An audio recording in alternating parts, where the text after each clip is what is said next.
Welcome to the February 11th, 2020 school board meeting of the Shorewood School District. I'd like to call this meeting to order. First item on our agenda is to adopt the agenda. I move we adopt the agenda. Second. I'm going to ask to table the rec department update under the liaison and organization reports. We have not had a rec board meeting since that, Okay. since today. Since and we're today. going to get their update, so that Okay. is superfluous. I think also, Clark, you want to table the HRC report? Yes, please. Okay. Was there a response to the meeting? this morning? Yes, there was. Okay. And I've got an update for you. Okay, so I will take a motion to approve the amended agenda. So moved. Second. Okay. All in favor? Aye? Aye. Motion carries 5-0. Dr. Davis, can you remind us of our overarching result? Yes, our overarching result for the School District of Shorewood is that our students are leaders who challenge themselves to grow and achieve academically, pursue their passions, navigate change, learn continuously, and contribute to the common good. Great. Awards and recognitions tonight. Yes, first of all, congratulations to our Shorewood Science Olympiad team led by Mrs. Steiner and Mr. Beckers, who recently attended the 38th Annual Milwaukee Regional Science Olympiad competition at UW-Milwaukee. The team did a great job, and team members Grace Conigliaro and Bodie Pavlik won first place in the category of ornithology. Ornithology. Anyone? Yes. Yes. Ornithology. Anyone? Birds. Birds. Yes. Very good. Good. The team is now preparing for the state competition, which is set to take place April 17th or 18th. Or and 18th, I should say. The list of Science Olympiad participants and more about the competition can be found on our website. So congratulations to Grace and Bodie, and good luck moving forward. Congratulations to the Shorewood Red and Shorewood Gray mock trial teams who participated last weekend in the mock trial regional competition. The teams had great performances, finishing with 3-1 records against area competitors. The Shorewood Red team took second place and is now headed to state in mid-March. So congratulations. We're proud of both teams and great work for all the students and staff who were involved. And then lastly, I'd like to thank all those who participated in the third annual Shorewood Chill event this past Saturday. We had an amazing turnout, and everybody had a great time. A special thanks goes out to the Shorewood Rec Department, Village of Shorewood, and the Lake Bluff Ice Captains who planned an amazing event and helped the afternoon be a big success. So congratulations to everyone, and thank you for Mother Nature for contributing. So perfect day to do that. So that concludes our awards and recognitions for tonight. Great. So up first for student achievement and results, we're going to have a presentation from Diana Knight, our library and media specialist.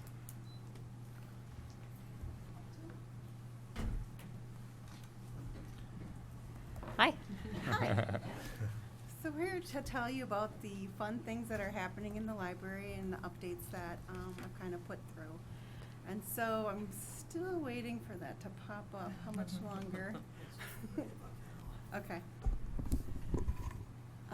There are basically 4 main themes that I teach in the library, and the first one is information literacy. So starting with the young ones, alphabetical order, as we go on, understanding how information is organized, all the way up to the older kids with copyright and plagiarism, things like that.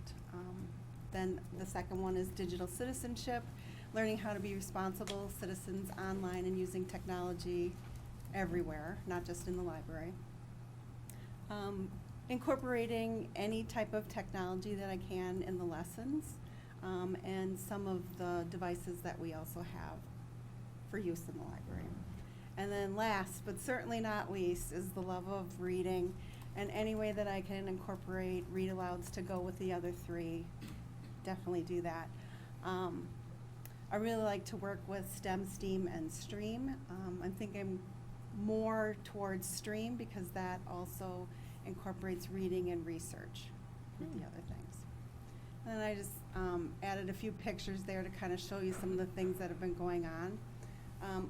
The very first thing that I noticed that I wanted to do here was to make sure that the kids were independent users of information.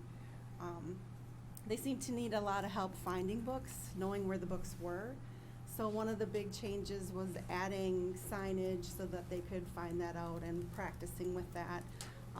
Another change was adding a new interface on the actual database where they look up for books, so that's a lot more kid-friendly. And they seem to be enjoying it very well, and even getting used to knowing what it means and if books are in or not. Also, I changed a couple of the databases to make them more student-friendly also, and we've been working on trying to see the aspects of using the databases versus just Google, and that's mostly with 5th and 6th grade. What else do I want to tell you?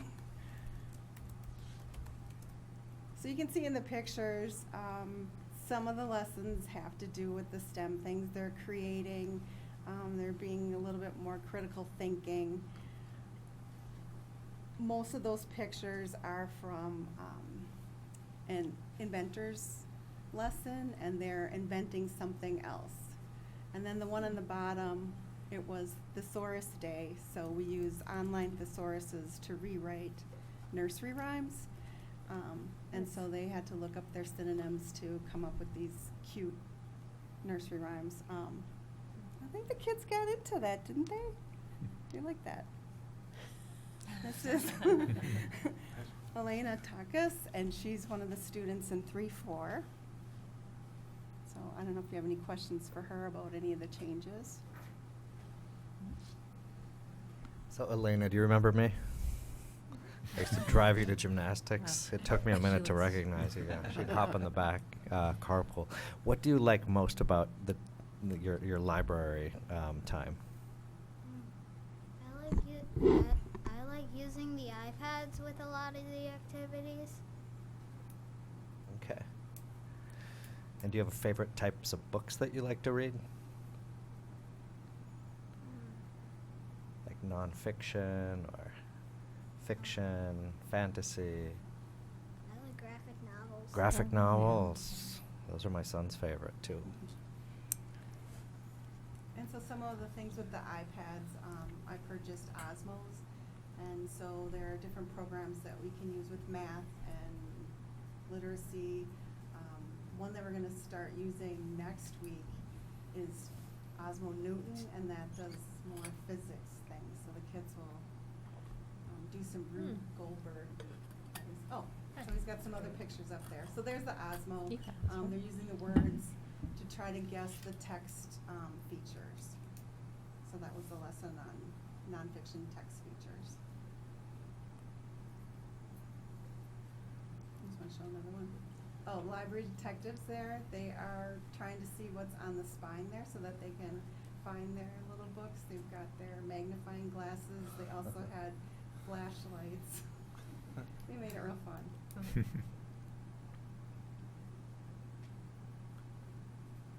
And then the cup challenge, that was with a Christmas book, so they were making a tree.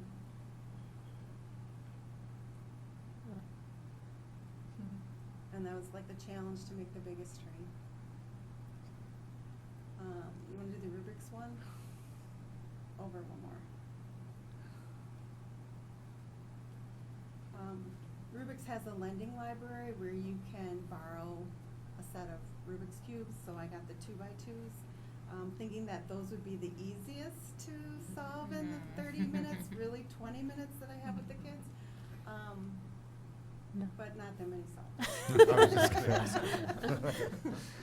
But they definitely want to do it again, and they want me to get the 3x3, so we'll be doing that in the spring too. So the first thing that they did was individuals trying to solve. They had instructions to solve, codes to help them, videos to help them. But then, as a collaborative piece, they put together a mosaic with the pieces that they had too. So that was another thing. A couple weeks later, after they had some experience with them. How many of them asked you if they could take the stickers off and move them? Actually, the stickers, I don't even think that they do. They don't come off? those, yeah. That's how I solved it. Yeah. And then we did some AR with another story, and so they made their gingerbread houses come to life. We also did it for Dot Day, and they made dots come to life. The last pictures on the bottom are kind of a fun thing that I was doing.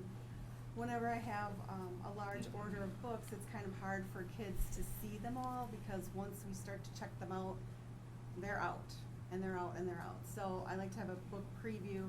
I've been calling it Starbucks Cafe. Kind of sit at the tables, browse the books. They can write on the paper what they liked about it, what genre it is. Yeah, it was fun. Nice. Of course, I don't have any pictures of the kids for those. And then we have reading buddies, so we sit and read. Kids take their favorite character and read with them.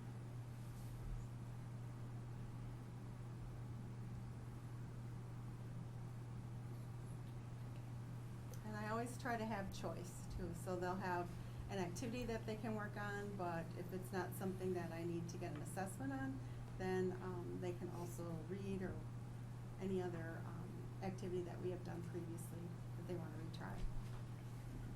In the future, I'd like to get more involved with stations so that the kids are a little bit more independent and following their passions on some of the things that they want to do, and that they're questioning to do more self-inquiry for them. So by the pictures, it looks like you're at both schools? Oh, yes. I guess we didn't say that, did we? No. Well, no, but it was clear by the pictures. And you find time to make this website, to curate this? Yeah. Actually, this is a newsletter that I did for the teachers to show what was Yeah, it's going very on in the impressive. library. Can I ask about you mentioned databases? So what are those for? That's for them to find research, lots of nonfiction text. The databases that we have are pretty current, but they're also age appropriate, Mm-hmm. reading level appropriate for K through 5. That's neat. And so they're starting those beginning things of research, finding what they need. I had never heard Stream before, but I like it. Yeah. I will say between my 5th and 2nd grader, the navigating the library was, especially the beginning of the year, a much talked about topic at our house as they compared where books were that they each wanted to read. So I think whatever you were doing worked, at least for those two age groups. So thank you. My 4th grader is always giddy when it's the day that she gets to go to the library. He's very excited.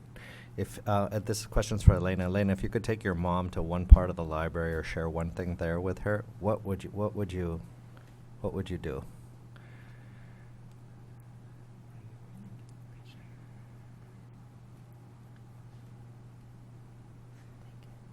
It might be a tough question because I actually volunteer in the I was just gonna library. Oh. There you go. She's always there. She's there, I'm there. I didn't know that, Elena. But It's lots true. of fun things. What has been, other than the iPad, she was so excited about the Rubik's Cube activity, and my son too, like the use of, I don't know what you were doing the other day with like the Little tallying. Clickers. Just using technology and keeping them excited and interested. It's been fun. I love doing it. Well, thanks for volunteering. Yeah. Thank you. Well, thank you guys. Really Yeah. appreciate you Thank you so coming. This much. was really great. Thanks Thank you. a lot. Thank you. It's great stuff.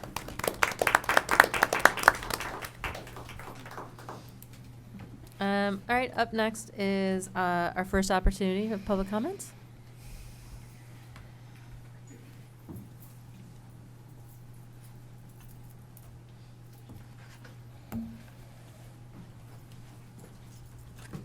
Please state your name and address. Jim Arndorfer, 2524 East Shorewood Boulevard. At the last board meeting, there was some discussion how a citizen car accident had caused some damage at Lake Bluff. I had some questions on that. I shared these questions in a message to you earlier today. And if it's okay, I'd like to paraphrase some of those questions. This is from the message, and I quote, at the January 28th school board meeting, there was discussion around how a citizen car accident caused damage totaling $24,865 to the ramp railing at Lake Bluff. There was discussion around how the citizen's insurance had refused to cover the cost. There was further discussion around how the district might seek counsel to resolve the situation, although the costs associated with any legal action would have to be factored into any decision. I had some questions on this topic. One, has a situation been resolved since the meeting? When did the incident take place? Was this a single or multiple car accident? Why is the citizen's insurance refusing to pay? Was a police report or another public document filed in relation to the incident? And can any such documentation be made available? How many discussions has the district or its representatives held with the citizen or their insurance around resolving the situation? Are there any records of these conversations, and are they public, and can they be made available? And are there any compelling reasons for why the citizen should not be held liable for the damages? This incident jumped out at me for a number of reasons when I was watching the video. One is that, the referendum process taught us, all a great deal about how, the cost of maintaining, a great deal about the cost of maintaining our historic school buildings. And it would be unfortunate if the district, and by extension the taxpayers, would have to absorb the cost of damages caused by a citizen who's not willing to pay for something that they did. It's my hope that this matter can be addressed in a manner that is fair to the Shore taxpayers who have agreed to pay for a referendum to support the long-range maintenance and care of our historic school buildings. And I look forward to your response. That's all. Thank you. Thank you. Thanks. Any further comment? Okay. Oh, yeah.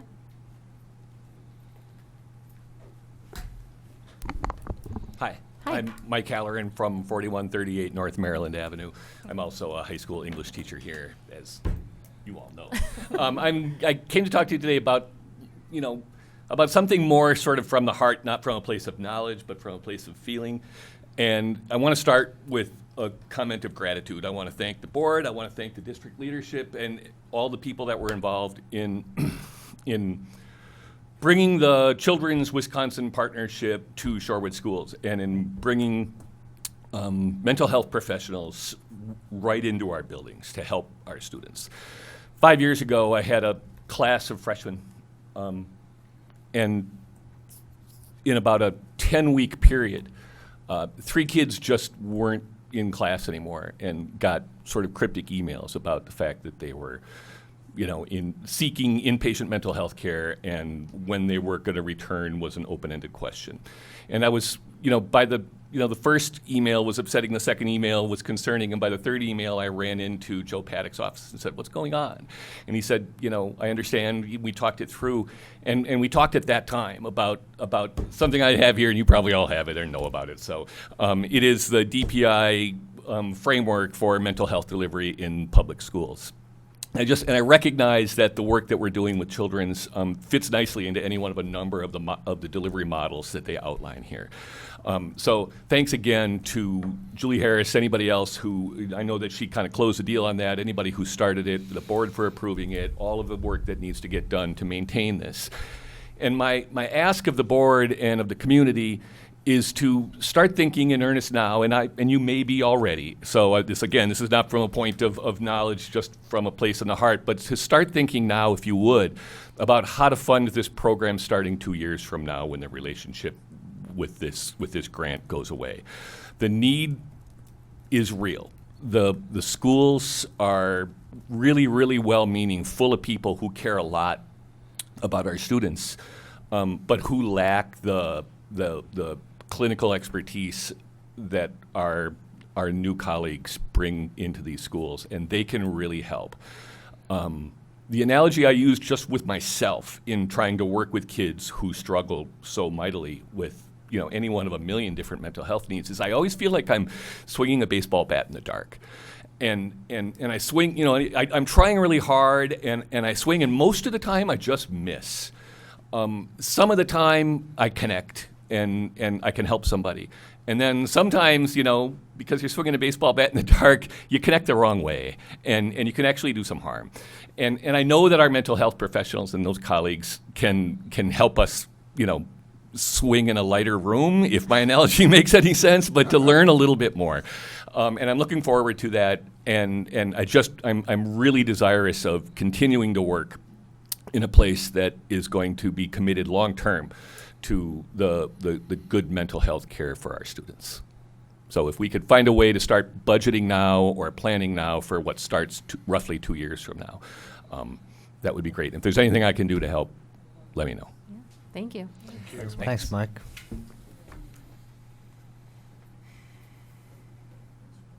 Okay, so we'll have other opportunities for public comment. We're going to go ahead and start with some reports on district operations. And first up is the 2018-2019 district financial audit presentation. So we have with us today Dave, I'm going to say Maku, and Amber Drawiski. So they sent us all, we've had this report for a while actually, so thank you again for being willing to move the date of this presentation. So I'm going to let you guys go ahead and give your highlights, and then we have if people have questions. Sounds good. So I'm going to go through briefly the annual document, the annual financial report, which is your financial statements for the year ended June 30th. Amber's going to go through our audit, executive audit summary, and our board communication. So everything in the that Amber's going to go through is really summarized from the audit report. Just want to hit a couple of the highlights in the audit report. First is pages 1, 2, and 3 is the independent auditor's report. That's really a critical part of this document. It really is our report to the Board of Education, in which we have expressed an unmodified opinion, which means we would make no modifications to the report you have in front of you. We believe it accurately reflects the new financial position and results of operations of the district. So that's a key part of the audit, and it indicates that we believe the financial statements that you are preparing, the information you have in your ledger is accurately being prepared. Then I just want to touch briefly on the government-wide financial statements. That's really pages 4 and 5. Only from a standpoint, this is really a long-term look at the finances of the district. So when you're looking at your statement of net position, what you're really looking at is a snapshot as of June 30th of 2019. What's the cost of all the capital assets, the assets of the district, liabilities, and your net position. So just really want to focus, significant changes. One significant change, if you looked at the comparison, net pension asset last year was about 3.1 million. This year, if you drop down, it is included in net pension liability. Why the change? Primarily, it's related not to something that the district manages. It's related to the Wisconsin retirement system, and it's related to the investment returns. So the retirement system is heavily driven off of investment returns. And in the past fiscal year of the report, the returns were less than they anticipated. But when you look at the system as a whole, it's going to oscillate between an asset and a liability. But in comparison, the benefit that the district's providing to all the employees of the district as far as a retirement is well funded. It is one of the best funded plans in the United States. So even though it's on a liability, that's just really driven off of temporary adjustments to market. If you go down, the other thing you'll look at is total liabilities. If you reduce the change from the net pension moving down, you'll look and you'll see the long-term liabilities are down, paid off more long-term debt. That long-term debt, really that payoff of long-term debt using property tax levies really drives the growth of net position. So you're owning more of your facilities as you pay down the debt related to the facilities. So obviously that's a good thing as your debt, and when you're looking at your debt. And then page 5 just kind of goes through the summary and changes, and it shows that in the current year, your change in net position was a positive 1.2 million. So High level, it's really saying that from a financial perspective, you're owning more of the assets that you have as a district. So, any questions on that? So then I'll turn it over to Amber, who's going to summarize the other components. So you should have received a stapled document or a second additional document. And this is, as Dave mentioned, our executive audit summary. So this summarizes all of our opinions and reports that we've issued within this document, and then a summary of the financial results. So on page 1, this talks about, as Dave mentioned, a clean audit opinion. And then the second part that we review when we're here is your internal control structure and what you have from a segregation of duty standpoint, if there's any recommendations we can make, and so forth. So we do that. Some we do verbal, and we make recommendations to the business office accordingly, and we work with them to make those adjustments. We did have one significant deficiency, and that's the preparation of the audit report. It's pretty common for our school districts that we prepare this, primarily due to the complexity of the disclosures with the GASB standards and so forth that they seem to continuously keep coming out with. So a lot of that, with your other post-employment benefits, your pension, and so forth, that makes this document a little bigger and complex. So that's in regards to the preparation of the annual financial report. We did not have any deficiencies in internal control of our compliance that we noted. So no separate compliance findings either as well. There's a third opinion within this document, and that is your federal single audit, because you receive over $750,000, and we did not have any deficiencies there. So that's good from a compliance standpoint with the grants. At the bottom, towards the middle of page 1, this starts to talk about your general fund. So what Dave talked about was your long-term, included your capital assets, included your debt, included all of those long-term type items. Your general fund, which you can find all of those details on pages 6 through 10, and then there's additional budget to actual report towards the back a little bit. So your general fund had a positive change in fund balance of about $5,000. A lot of that came from some savings in the special ed area, some additional revenues that came in, and some savings in instruction. So that helped your general fund. Your general fund balance, your policy is to be at about 10 to 15%, or I think 12 maybe actually. You're currently at about 9.7% of those expenditures. What that says is you're going to want to make sure that you're considering long-term projects. I know you went out to referendum, you have that. But if there's any one-time capital project, something happens unexpectedly, what's kind of your reserve for that? That's kind of what your unassigned fund balance is. So you kind of want to monitor that, make sure you have some of that in your back pocket that you can pull out. And then kind of long-range plan, which obviously you had to do with your referendum, but continue to do that as that's an evolving process as things change and as the economy changes too. That's page 1. Then page 2. These are our formal required communications. So at the bottom of page 2, we talk about the accounting estimates that are included within the financial document. Those are primarily your depreciation on your capital assets, your supplemental pension, and other post-employment benefits, in addition to the pension asset and liability with the Wisconsin retirement system, and then your fair value of your investments that you have. Bottom of page 3 and top of page 4, we didn't have any disagreements with management and no difficulties working with them. Got a good group of people there to work with. So page 6 again, just kind of or page 7, excuse me, talks a little bit more about the annual financial report. But again, we work with Marta on that. We go through the drafts, make sure everything's okay there, and she reviews and approves that and formally gives us the okay before we issue.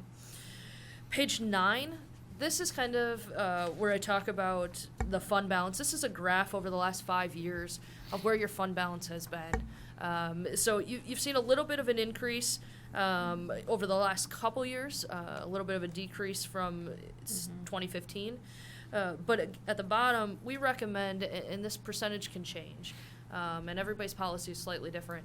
We say a reasonable percentage is 20 to 25. That can vary based on cash flow. That can vary based on needs, based on capital projects, what your long-term plans are.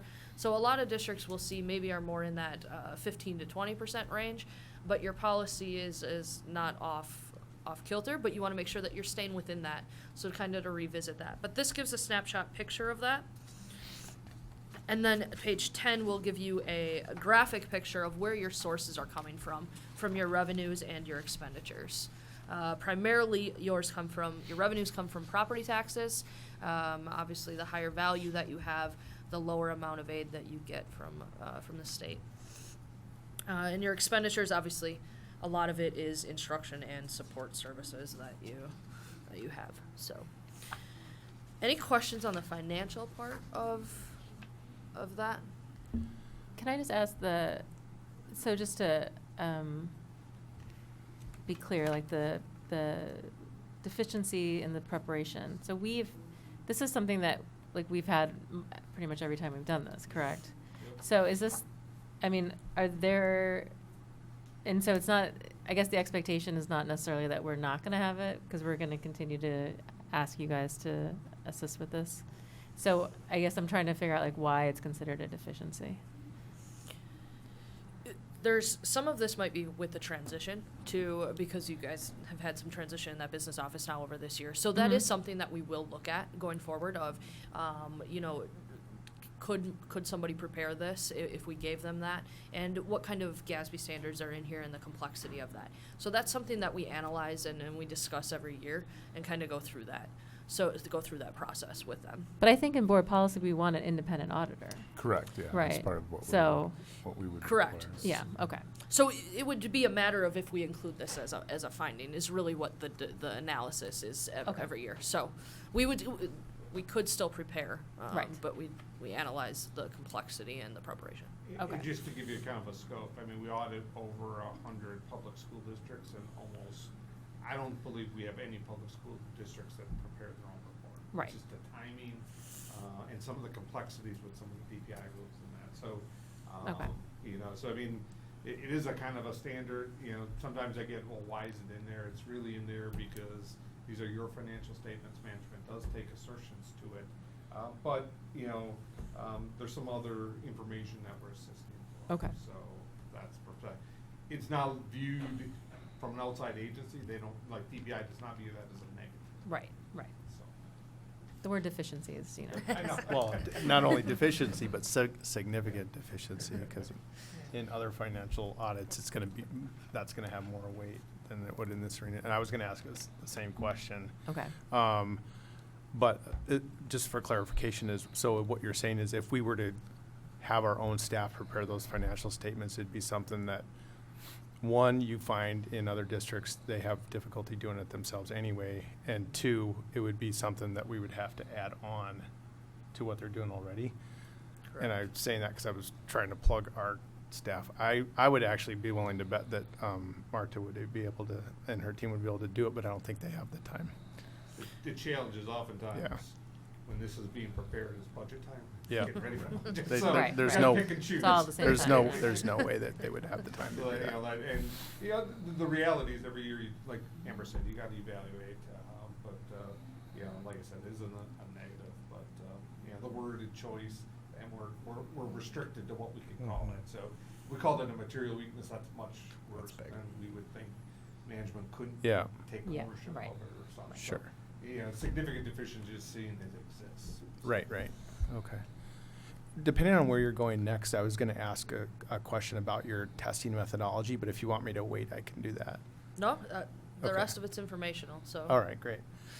So one of the things that we're going to be discussing later is all of our operational expectations regarding, and some of it, we meet them based on the work that you guys did for us. But I would like to just understand a little bit more about how do you do your sampling? I know some of the pools of transactions that you're going to have are probably going to be smaller than some, so it probably can't be statistically valid. So I was just, if you could explain that would. Yeah. So some of it kind of varies. So when we talk about federal compliance and that sampling, it's very kind of it's set up by, we have to test a certain percentage of programs of your federal dollars. Okay. Depending on what your position is. If you've had material weaknesses in the past, that's a higher threshold we have to test. If you don't, we are at a lower percentage. But so we have to test a certain percentage, and then depending on the total population of transactions by programs, because we do a rotational basis of programs, and if they're over 750,000, we have tested every 3 years. Okay. So if it's not that, then we have a risk-based approach where we will rotate programs, and depending on the total transactions that is in that program, we have certain sampling guidance that we have to follow, and that's our threshold of number of transactions. And if we find deficiencies, then we test additional ones, and how we select those could be anywhere from, we could plug them into random number generators, we can Right. haphazardly select them. That varies. But that's the federal kind of side of that. The state side is very similar. Okay. In that regard.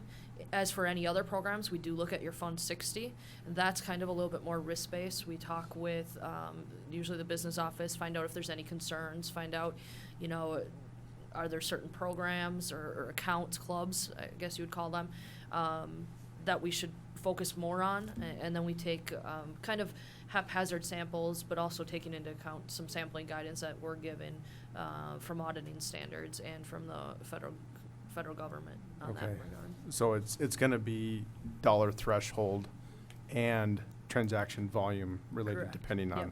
Okay. Yep. So we have different materiality levels, so higher dollar transactions get sampled more frequently. Right. Obviously, because they're more material.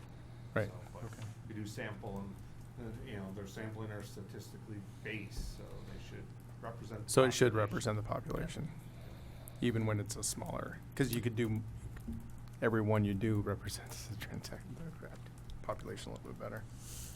Okay. Going back to your first set of statements, you mentioned that there are also some recommendations that you give verbally to the staff. Do you Yep. have some examples of what some of those were that aren't? So some of that is process oriented. Okay. With your transition, especially this past summer, there were some, especially in the accounts payable area, I would say there was definitely some recommendations that we made there from an efficiency standpoint. There's a high volume of transactions going through there. Maybe not the best review and approval processes happening. So those types of things we definitely made recommendations on, and from just a monitoring on a monthly basis from the budget to actual perspective. We talked at length about that, and kind of getting a little bit more of a handle on that. Back to the AP part, going through, making sure everything has purchase orders that it should, make sure it fits your policy, and making sure that there's some written procedures in place, period.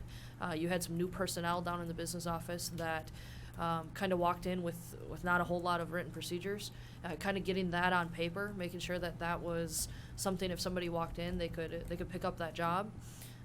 So those are some of the big ones from yours, but this past summer, but good conversations, good, I think some changes have already occurred down Mhm. there, so definitely going in a positive direction, so. Okay, and I'm glad you pointed that out too, that it was based on what was going on previously as well. Yep. Okay. Can I ask a question about the recommendation for the 20 to 25% fund balance? And would that, I was just trying to figure out, would that cause us to not do short-term borrowing for our first half of the fiscal year if we We had would use that the fund amount balance of a fund instead. balance? Generally, Yeah. the threshold, yeah. And then at what expense to our general fund if we would increase it that much, going from the current percentage to 20 to 25? How I'd have would- to do the math on it, but I mean, that'd be something we'd have to build into the budget to Moving commit forward. funds, Yeah. moving build that forward. each year to, if that's Right. something that we wanted to get to. If that's something that the board wanted to do and, change our policy to this threshold, then I would recommend we'd have a multi-year plan to Correct, be able yeah. to Right. kind of Would step have up Right, to that's that. not a swing we No, can No, make we'd have to one year. cut. Right. No. Yeah. And what's the yes. average across what's the number, do you think, that most school districts are using? Every school district's a little different, so, I have some school districts that are in the 30%, and Okay. I have some that are below 10. So, Okay. you know, it's oftentimes when they're declining enrollments or, you know, the different things that are facing the district. Okay. Yeah, so there's, you know, unfortunately, there isn't one number that you say, here's the number, or here's an average, because there's a lot of different variables that go into it.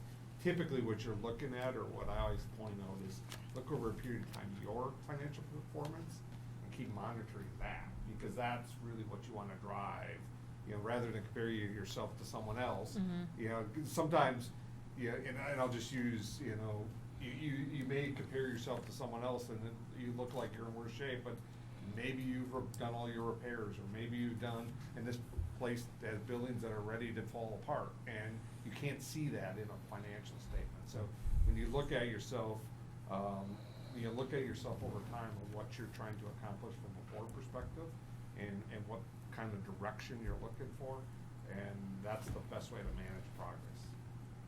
Thank you. The other thing that might help us get around the short-term borrowing, is there's a push to get the state to pay the aid in more regular installments rather than this. Right. So Right. I don't know how. Oh, that's true. It alleviates Like- some of it. Yep. Right. Yeah.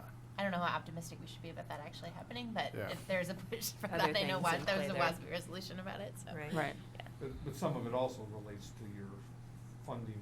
So I just did a Right. board presentation before this, and they are 70% state funded.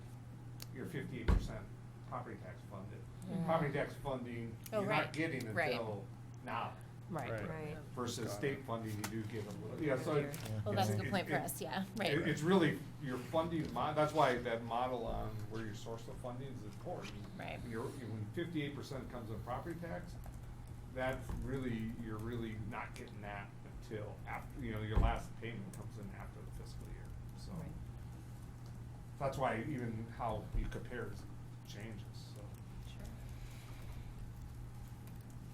Can you remind me, I know we had, delayed this report, was it just because people were out of town, or? It was first because people were out of town, and then, right, and then, and then there was like so many things on the docket that we thought we okay. wanted to do one more time. Yeah. Mhm. Any additional questions? Those are all good, great questions. Any additional ones on those pieces? I had additional questions, but you guys answered them in your presentation, so thank you. Yeah, I did too. Then, just to kind of wrap up, page 11 through 14, these are informational upcoming GASB standards. So when we right. talk about the complexities of this report, there's about 5 of them in here that are coming in the next few years. So these are information that we feel that these would pertain to the district. The biggest one, the 2 biggest ones, excuse me, are going to be GASB 84 and GASB 87 that relate to fiduciary activities with your Fund 60. And that's something, Marta's been in communication with me about, and it's something that's going to be ongoing throughout the year on how to implement that and make sure that that's correct.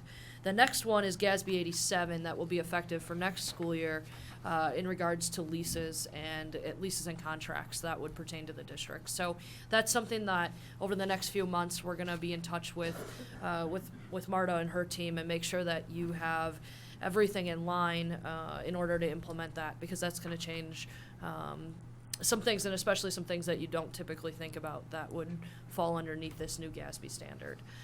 So these are just, like I said, things that we feel that would pertain to the district, but informational, and definitely willing to work with the business office on making sure that you implement those correctly and what we can do to help. So that's that. And then the last part of this is just the management representation letter where management takes responsibility for the financials.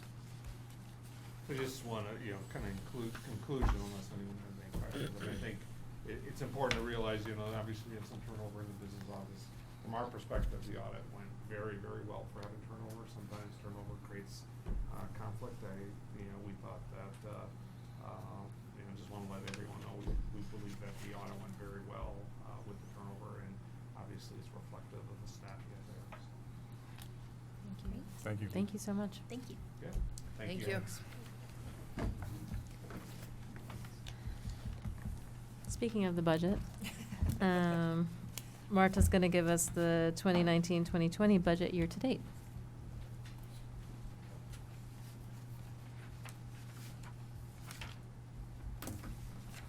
She sent a executive summary.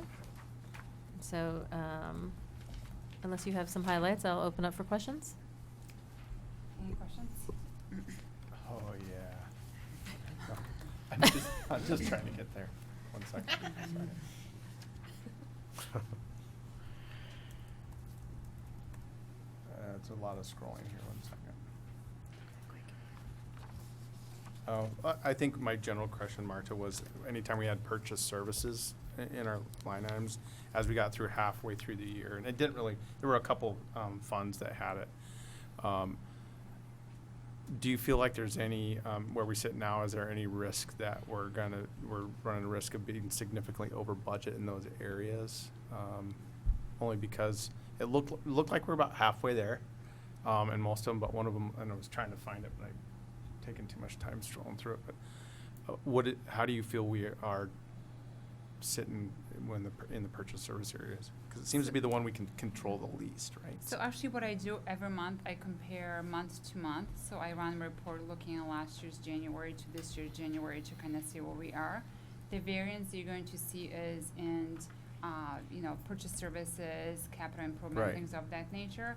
Payroll and salaries and benefits is right on. And we are more than halfway through for our purchase services. Anything from 300 to 900. However, when it comes to salary and benefits, just keep in mind that teachers actually have a contract from September 1st to August 31st. So that goes a little bit longer, crosses that fiscal year. At this point, there's really no red flags. I believe we're going to be right on budget. Okay. Yeah, that was my only question. Anyone else? Anyone else? So can I ask for the next year-to-date will be in the second meeting, right? In 2 meetings? Or maybe the 1 meeting in March? I am curious if at the next meeting you could talk a little bit about some of the changes that you made as a result of the auditor's kind of conversations with your staff. And also, I'd like to hear your thoughts on the fund balance. Thank you. Thank you. Thank you. Oh, Mr. I'm Alex sorry. said yes. I did have one question.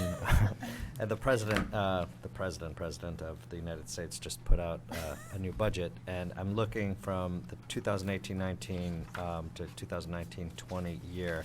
Although we don't get a whole lot from federal in terms of our funding, in the general fund there is a decrease, significant in terms of us only getting about $316,000 in the general fund, and then it's gone down to $205,000.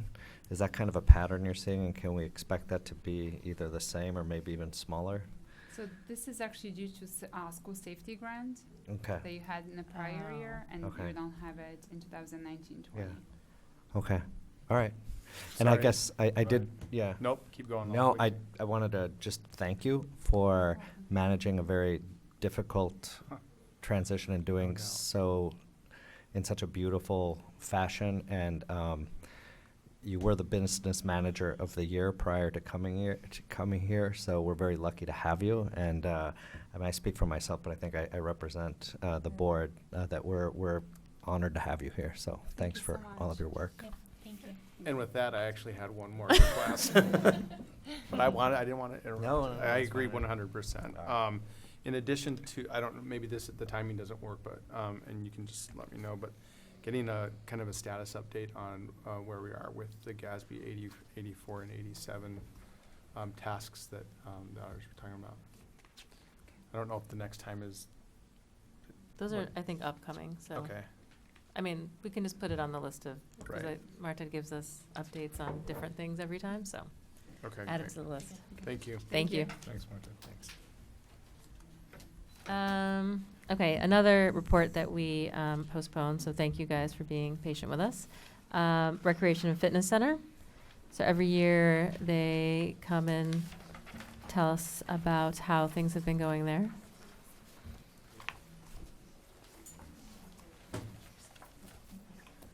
Oh, no, it's making a sound. Oh, here we go.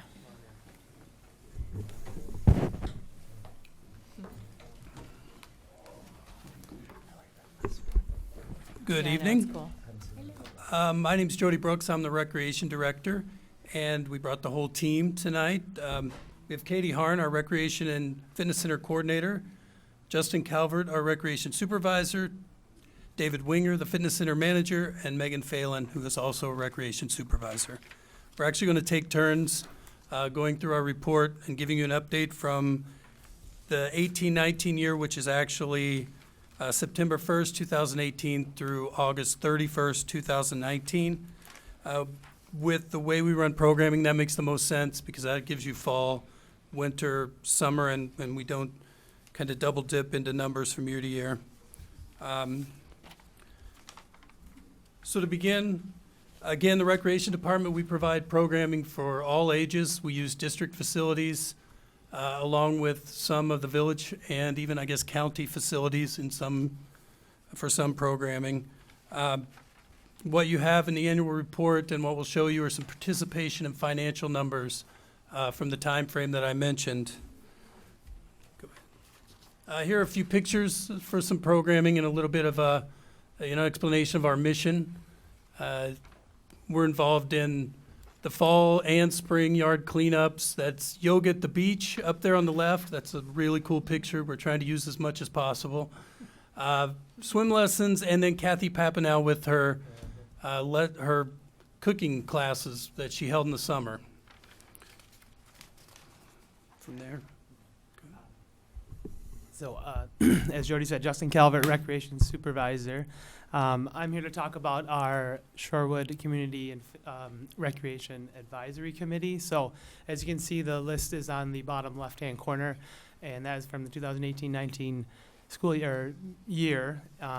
This group, up in the right hand, you can see meets 5 times a year with us, comprised of village residents as well as members from the district. Started in 1960. I think the biggest thing for this group that we utilize is they just come to us with amazing ideas, amazing ways to improve what we already do and how we can hear from the community in a different outlet. You know, we hear a lot of negative comments, but sometimes there are community members that might not want to share those. So this group kind of helps us as well hear feelers out through the community. But then another thing, they bring us such tremendous ideas. You can see from the right side there is our Shorewood Chill. I think that was from last year. We just had it this past weekend that I was sick, unfortunately I couldn't come, but I heard it was amazing. I got text messages, there's 600 people here, and it was awesome. So that's a cool event that was brought to us by this committee. So we try to put their thoughts and ideas into plan, and Katie and Jody and Megan ran with that one. They also give us feedback on what we're doing well, which we love to hear, and it helps us kind of improve and kind of focus our attentions on things that we need to improve on, and let the ones that are going well just continue and make those better. So they also help us with sponsorship, partnership ideas as far as stuff that we're not able to cultivate that they might have a hand in. So that's one way that we use them as well. And then other ideas of how to get certain participation boosted in certain groups. So, middle school meaning one, that's a tough one for for us all the time, the middle school age. And this group kind of helps us because they have kids in that age. So we try to use them as much as possible. And then the pictures up there, I told you about the one. The second one is from the new Atwater tennis courts the district put in, that we kind of had our little say in that we wanted to get some pickleball lines. So we put 4 pickleball courts on those tennis courts. You can barely see them on the bottom right, so it's not to take away from tennis, but we'll be able to provide outdoor opportunity this summer. Actually, we're planning now, and we got something ready to hit the ground running. So we're excited for that. I'm going to pass it off to Katie.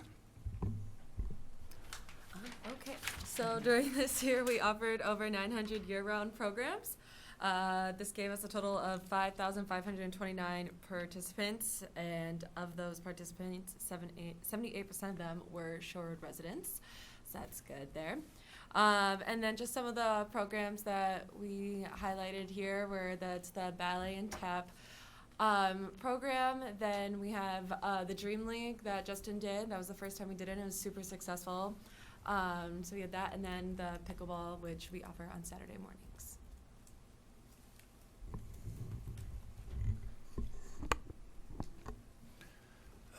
When I started almost 2 years ago, this group was already tremendous at customer service, and that hasn't changed over the last few years. So I'm very proud of what they do. And included with this group, not sitting here, are Nora and Barb from our office. They're kind of the backbone. They're the ones that deal with the public. And they do a tremendous job both internally in the district and externally. As you can see, our survey numbers from the school perception survey are outstanding. They were right around there when I started, and they've continued to be there. And 98% of the staff agree or strongly agree that we provide high-quality programs, and then 94% of the community. I mean, those, to me, those were amazing numbers, and I thought it would be difficult to continue to stay at that level, but this group, it makes it relatively easy. So again, that's, I think, what we hang our hat on is our community service and service to the public, which are the same now that I think about it.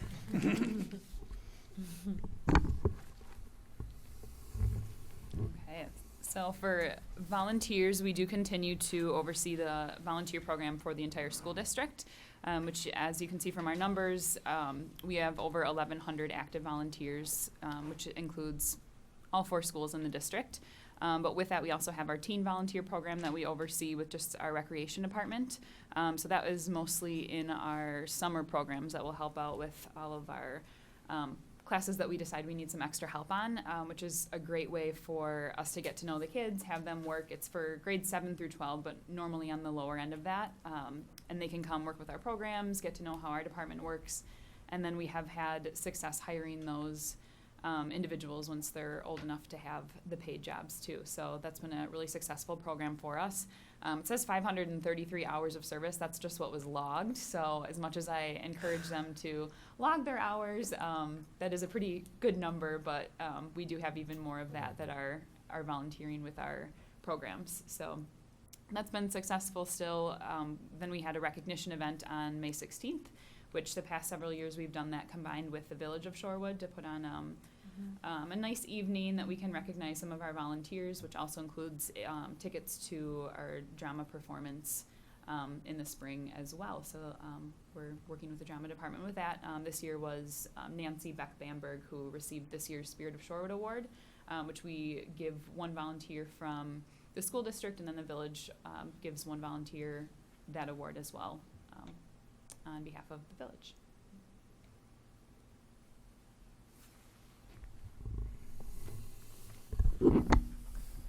Next, you can see some of our facility rental and usage information throughout the year, both financial and just hours and numbers of days that are used. One thing that's relatively interesting on this page is the SHS, the number of scheduled activity days or no scheduled activity days was 4. The reason it's so high is because we had 3 snow days during this time period. Otherwise, that number is generally 1. Christmas Day is the only day that there's not some sort of activity on the high school campus. And we have a lot to do with that because our fitness center, which you're going to hear about in a minute, is open every day but Christmas. So that plays a role in there. But as you can see, tremendous use of the facilities, 43 per day on average, and we're talking 4 buildings. So that's really utilizing your available space.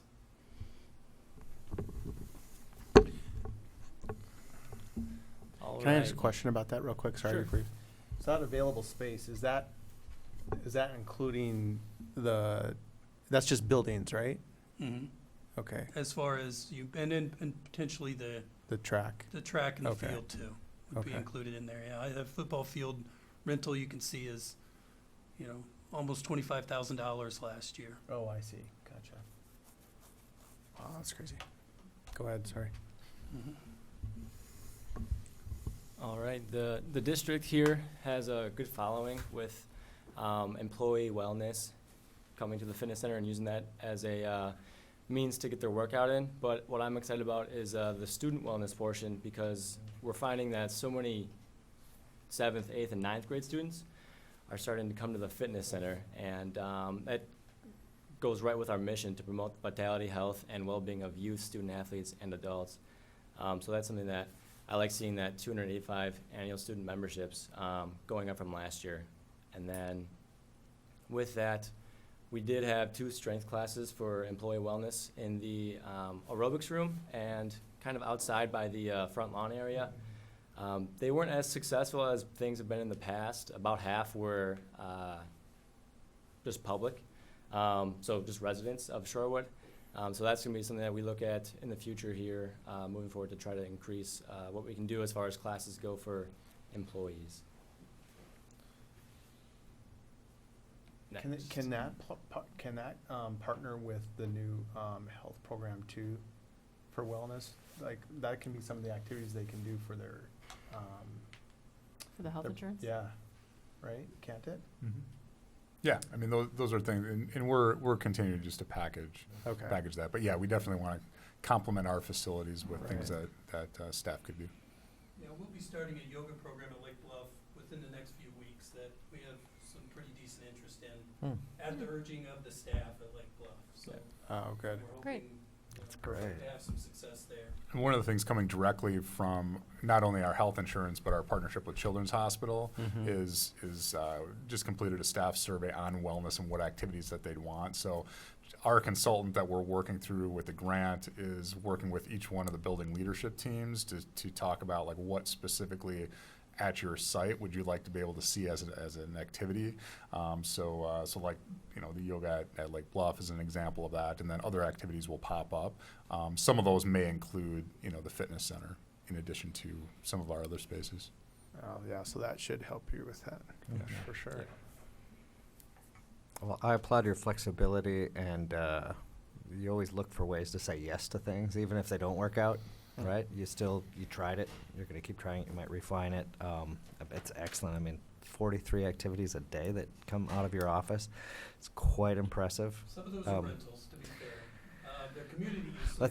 Let's say 20. Let's say 20. 20 is still impressive. It's how much you have, you know, the oversight that requires, you know, the people that you have either volunteering or you're paying people to run these classes. I mean, it's very robust for a small district like ours. So I know my wife kind of lives at the fitness center now, and yeah, just absolutely love what you guys are doing.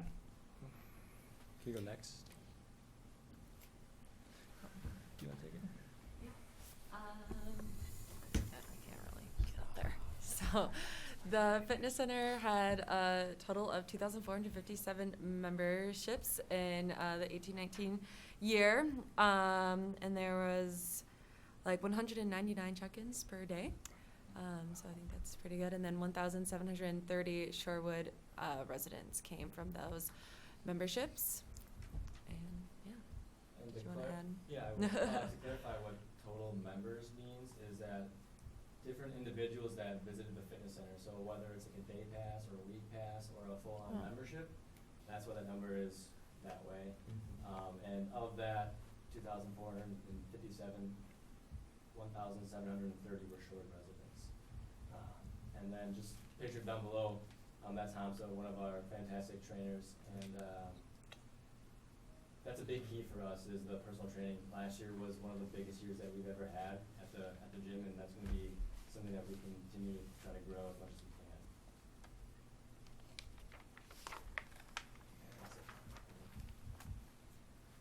As far as improvements last year, we had around $10,000 in new cardio equipment. That includes a free motion incline trainer and a air runner, which is a self-propelled treadmill. Then we also bought those bumper plates pictured, which really kind of upped the weight room. A little bit better aesthetic than the old bumper plates that we used to have, Clark knows. Yep. And then as far as the budget goes, we almost brought in $400,000 in revenue, leading to a net of $105,775 left over. So, and that's it. I shared this with you, David, but my brother is one of those that comes in from out of town and buys like a week membership, and is in awe of the facilities. I want to share this with the whole group, but publicly. But yeah, he's in awe because he belongs to a gym out in Portland. He's like, he thought that was nice. This is a whole different level. So Awesome. Another program to highlight that we took ownership of from the village 3 years ago. I am on my second year of scheduling the event is Summer Sounds, which is at Hubbard Park. We have 8 concerts free to the public on Wednesday nights, July and August. We are currently scheduling for this year. This was one of my favorite parts of last year. All of a sudden, children started going up on stage with King Solomon. And it was cute for a while. And then eventually he's like, okay, let's get away from all the wires, please. But no, they got a kick out of it. They enjoyed it. And again, we're currently scheduling and fundraising for this summer upcoming. And we'll have some of the same bands that have become relatively successful. It's getting to the point where some of them are becoming a little bit of a tradition. So we'll continue to bring them in. And we also tried to bring in strictly Shorewood talent too. Electraviolet was Shorewood last year. And there's another band or two this year that may be predominantly Shorewood members. And the other one that was Gin Mill Jubilee. Yeah, James Norris and his group, who have since disbanded, so we cannot bring them back. But we And may that's- bring in a incarnation of that band. And that's self-sustaining, right? That concert series isn't like an expense for the district. It's No paid expense, for no. this year, right? The fundraising covers the expense at this point. Yeah, that's and the reason, and it mentions it up there, that we're able to bring in some of the acts we are is because we did get a 3-year commitment from the Orthopedic Hospital of Wisconsin before last year. That really helps cover a big chunk of the cost, and it will for this year and next year. So we'll see after that, but they've been very generous, and they brought their group down for 5-card stud last summer and had a great time, so hopefully they continue to support the program.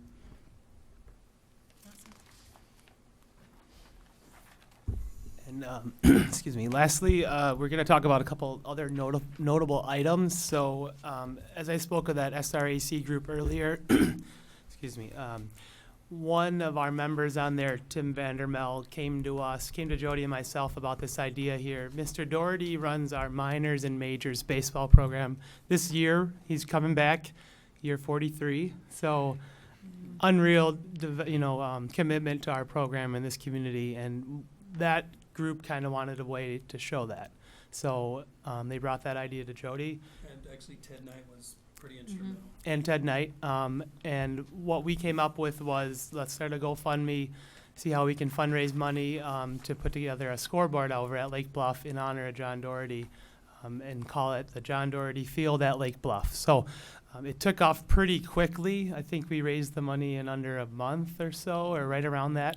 And, showed the community support for us and for John and for the program. And, that's in the process. Jody's been working with our district grounds to get that put up. So we're still working through a few kinks, and we're going to get that going, hopefully for this summer when John comes back for year 43. So I thought that was really cool. Second idea, and this is just a thing I wanted to talk about. Katie mentioned it, was that Dream League idea that we did this summer. So the Dream League was a outdoor basketball league. A parent from the community came to me and said, "Can we do an outdoor basketball league?" I thought, why not? We have Lake Bluff. I think it's a good idea. I didn't think it would be much of anything. The guy we got involved, Jordan Kappen, he coaches our 8th grade middle school program, substitute teaches at the high school here in the PE department every once in a while. Works for the Bucks Youth Development Basketball, so a big name. He got on board real quickly and kind of ran with it from there. We had 60 kids. Every Tuesday night you could come out to Lake Bluff. We had music playing. Parents lined the chairs around the courts. No yelling was allowed. It was only cheering. So that was a major component that we put into this. No coaches either, so that was cool. Kids coach themselves. It was just a real exciting idea, a real fun time. We got Pete's Pops involved, a popsicle stand, so we had them out there selling popsicles. Just a real cool experience to get kids outside playing basketball, which we don't see very often. And that's what I grew up on. So Yeah, we're going to continue that this year, but that's another one of those ideas where a parent in the community says, hey, why don't you try this? And we're not, we don't have all the best ideas, so we need your help, and we appreciate it. And then I think Meg's going to tell us about one more. Yeah, comment on the Shorewood Chill, which she already mentioned, but we just had our 3rd annual Shorewood Chill this past Saturday. It was probably the most attended, I would say, based on the past 3 years, and that was the same thing. Tim Vandermel came to our office again and said, I have this great idea, not a whole lot going on in the winter months, let's have this event. So it's been traditionally the 2nd Saturday in February after the Super Bowl. So we're just going to continue with that fun event. This year we were lucky to have CBS interested in our event, so we did an interview, or I did an in-studio interview last week with CBS 58, and then they came out morning on Friday before the event to broadcast that. So that was pretty exciting to get the publicity that way. But again, just Tim and the ice captains, great volunteers, who have just been a tremendous help with the ice rink every year, and we had that great event surrounding it. So another thank you to the ice captain volunteers for helping with all of that work, and then the event as well. The only one more thing I'll mention, and the Shorewood Foundation has been very generous at Lake Bluff over the last few years too. First give the boards, and then this year the liner. So the quality of ice is, for what it is very, it's very high quality. And also, just to kind of show you our diversity, our First Tech robotics team is headed to state. They have the state championship next Saturday, February 22nd. So I know that's not between the dates, but we're kind of proud that they've moved on to that level. So good luck to them. That's awesome. And that's it. Do you have any questions? I just want, and I'd echo what everyone else said. It's amazing what we can do with such a limited number and amount of space. It's amazing, the capacity. So my question was, what kind of demographic user information do we collect as far as users and rentals, and then just in terms of challenging yourself as a department, what ways are you already or considering ensuring that there's equity in terms of access to all kinds of activities beyond, I know that there's scholarships opportunities, but just kind of tracking who's participating and how to make sure that that's really reflective of the student body, the faculty body, and the community as a whole. We do have our demographics in our annual report, which it breaks it down by age more than anything. As far as anything past that, we don't necessarily, track that kind of thing. I know one of my goals is, over the last few years, has been to get more involved with the senior population. So you'll notice in our last program guide, we had a half a page of programs from the Senior Center, and that'll happen again in the summer. And the Dementia Awareness Group, we've done a handful of things with them too. But as far as tracking it any more than that, we don't necessarily. Mainly just by age is really the demographic we track the most.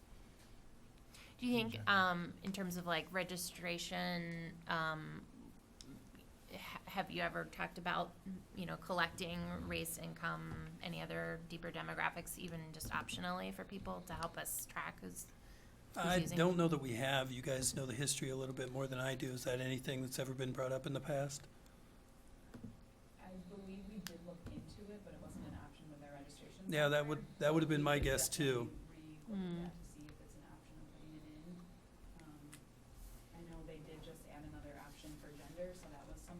Yeah. They entered, so it was male, female, and now there's another option that people can enter when they register. But I don't know if they've entered race in there.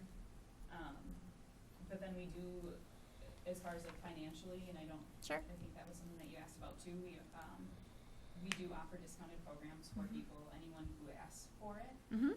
So we do offer payment plans as well as discounted programs for anybody who is on free and reduced lunch program. That gives them an automatic discount, or they have to indicate that on the registration form so that we can share access with that.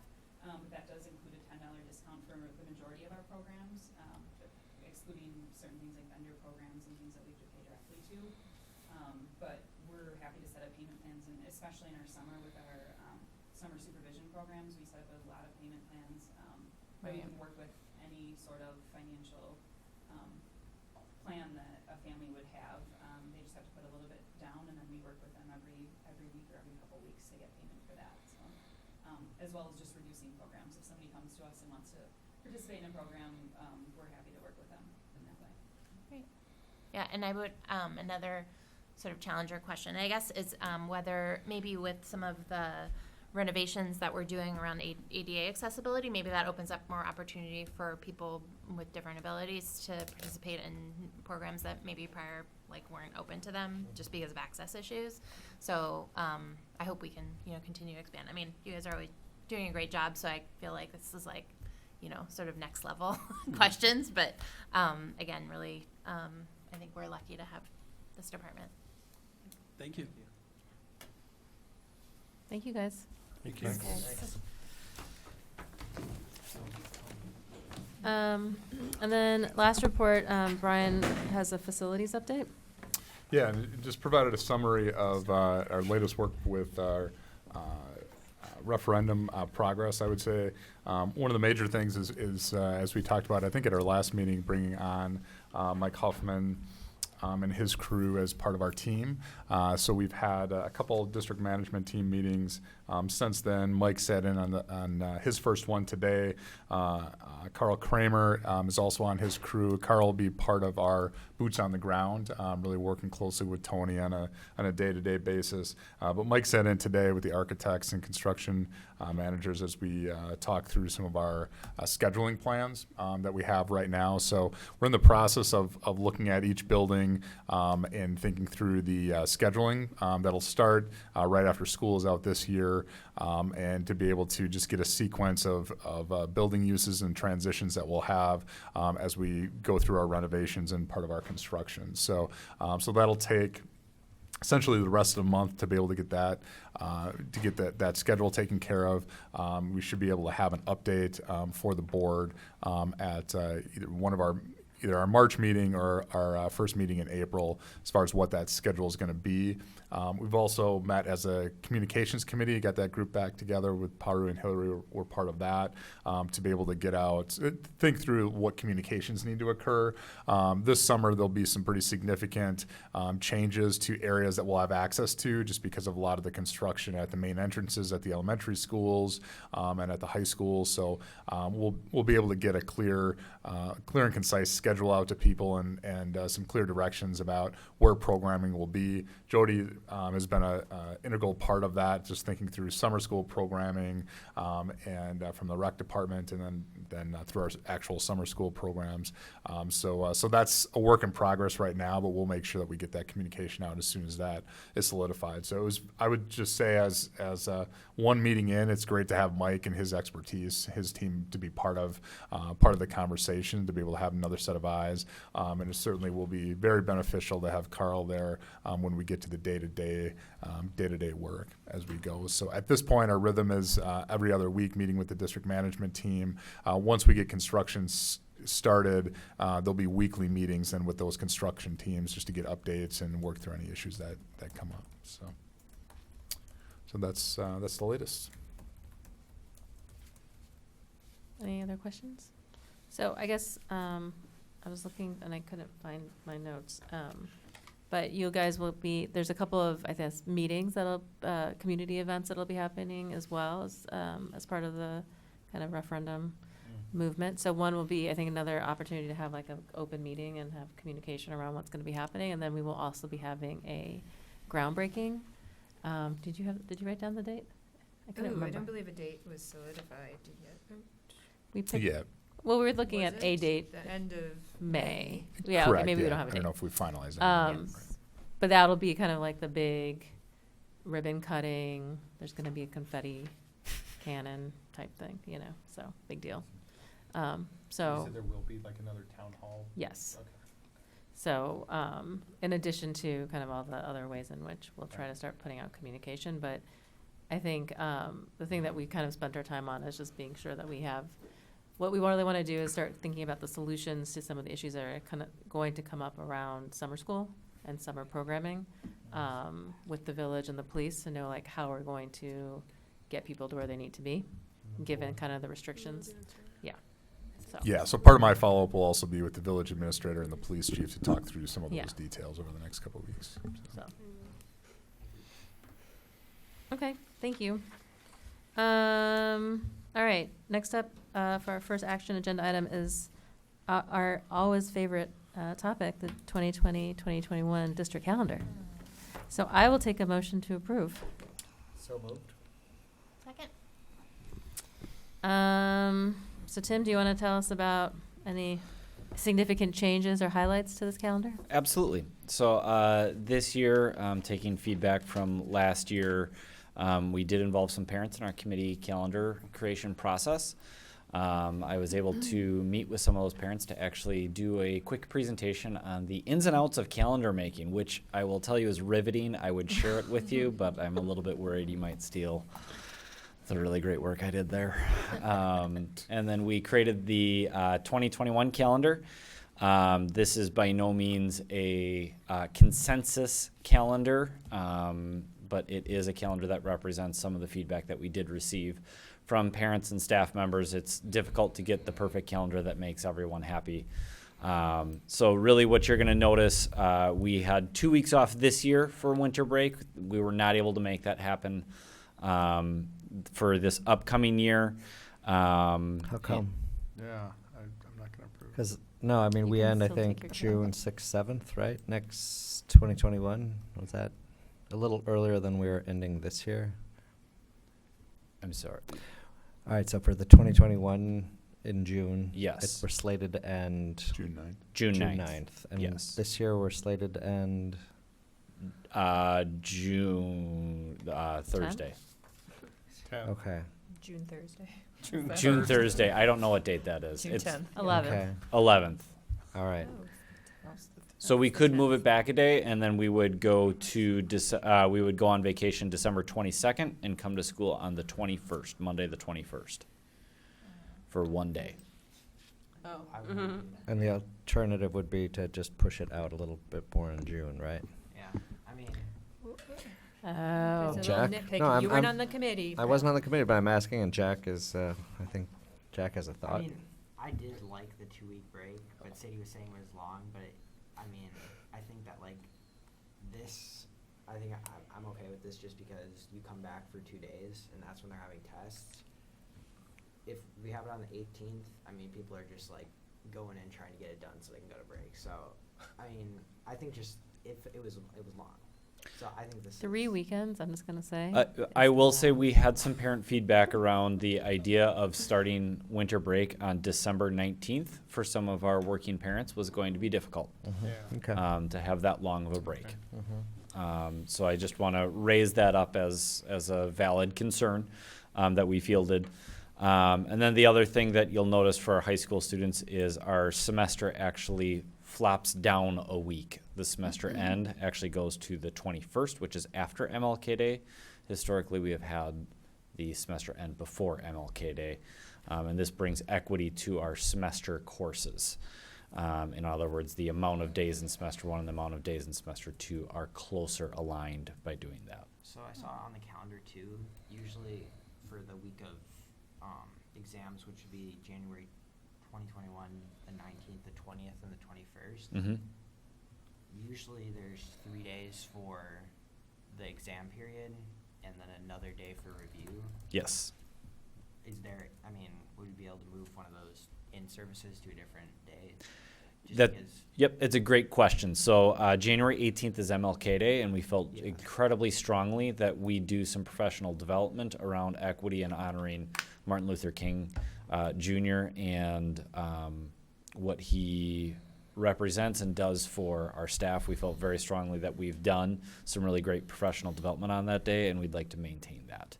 It's also a federal holiday, so for some of our families, they do have off on those days. So to be able to provide some time off on federal holidays is something that we try to do. If you'll notice February 15th, as well as another professional development day, that's President's Day, which is another federal holiday. So we try to align to federal holidays talking about whenever the possible. I'm talking about 22nd. not the 15th. Ah, that's Or a not the 18th. yes. No, I know that was MLK Day. I'm talking about the 22nd. There's On the other end. Yeah, So to there's get- Gotcha. services that day, not MLK. So move them to 2 Mondays. Yeah. To get 4 days in, Jack, is that what you're talking about? To Yeah. get 4 days in for exam week? There's a review day and 3. I mean, I just don't see how that would work. Your review day would have to be on the 15th, and then Right. you'd have 3 days off. Yeah. What's the plan for the 22nd? Was there something specific that was planned for that? That is typically a grading and reporting day. Oh, so they're, okay. And the Because got the it, semester got it, ends. right. Could we, I mean, Okay. It's also my birthday, so I think we should have it off. Well, there you go. Discussion over. So we actually have competing ideas. here. Exactly. Which is And Tim's hence, point. This is this why is Tim why it's loves not the a calendar. consensus Yeah. calendar. It is. Can I ask about September? So don't we normally have a day like, I don't know, like the second Thursday where the teachers have? Friday. It's the second Friday, the 11th. The feedback that we took from our parents was that if we're going to do that day, which our elementary teachers expressed was quite important for them, could we push it up against Labor Day? And that way we can have So a this year it longer works, weekend. right? Because, okay.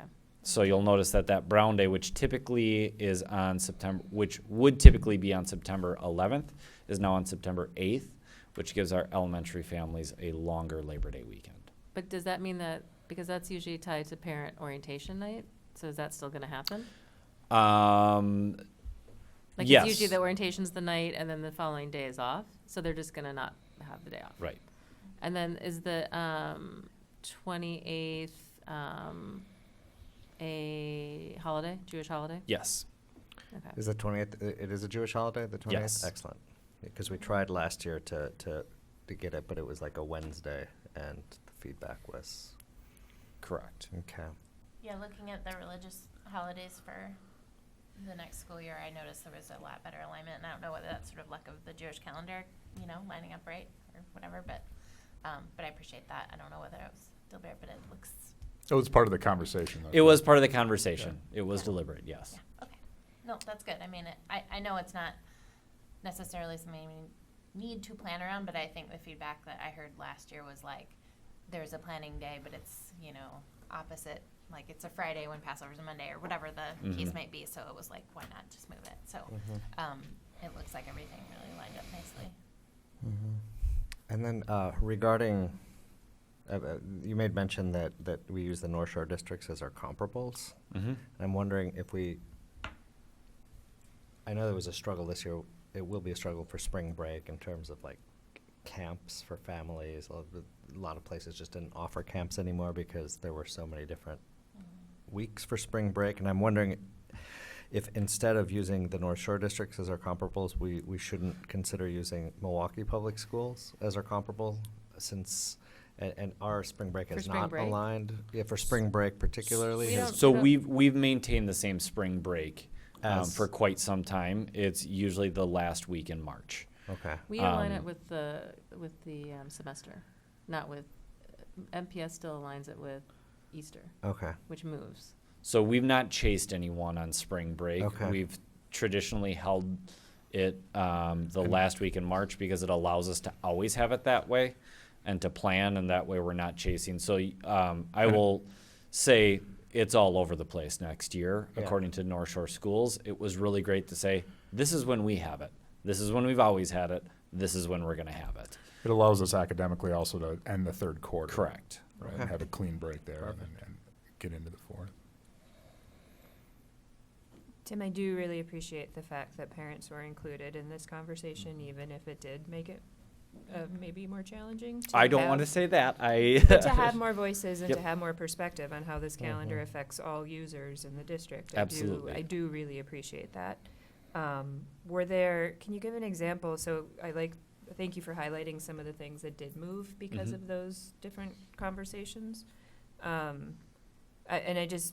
of me wants to ensure that the amount of personnel and professional development days are adequate. We have some, as you know, I think there are quite a few, but I do appreciate that there was an acknowledgement of working families and how this calendar affects, when we talk about equity, this calendar, in my opinion, is like one of the big things we need to look at. So I do appreciate that, but I want to make sure that from a staff perspective, obviously we haven't gotten rid of early release, we haven't gotten rid of those key professional development days, and I do appreciate that at least there's some meat in the middle for all of this. So thank you, and thank you to the committee members for that work. Absolutely. It was great to have parents there and just have some additional input. I think it helps too to just make those people ambassadors who understand what goes into the calendar planning. So it's sort of easy to throw stones when you haven't thought about all the, like we just The did. nuances, Just, yeah. why not this? Why not this? Right. So that's helped. The more people know that kind of stuff, I think the better. Yep. Now, I have another question. Is graduation always on a Sunday?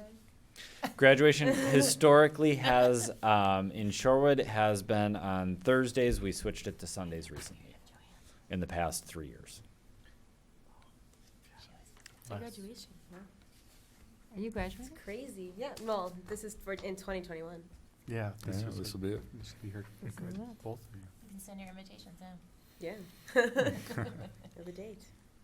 I just have two questions. So the first one is the 28th, which I think someone said it was a Jewish holiday. So then why wouldn't that be, why is that listed as a break rather than a holiday?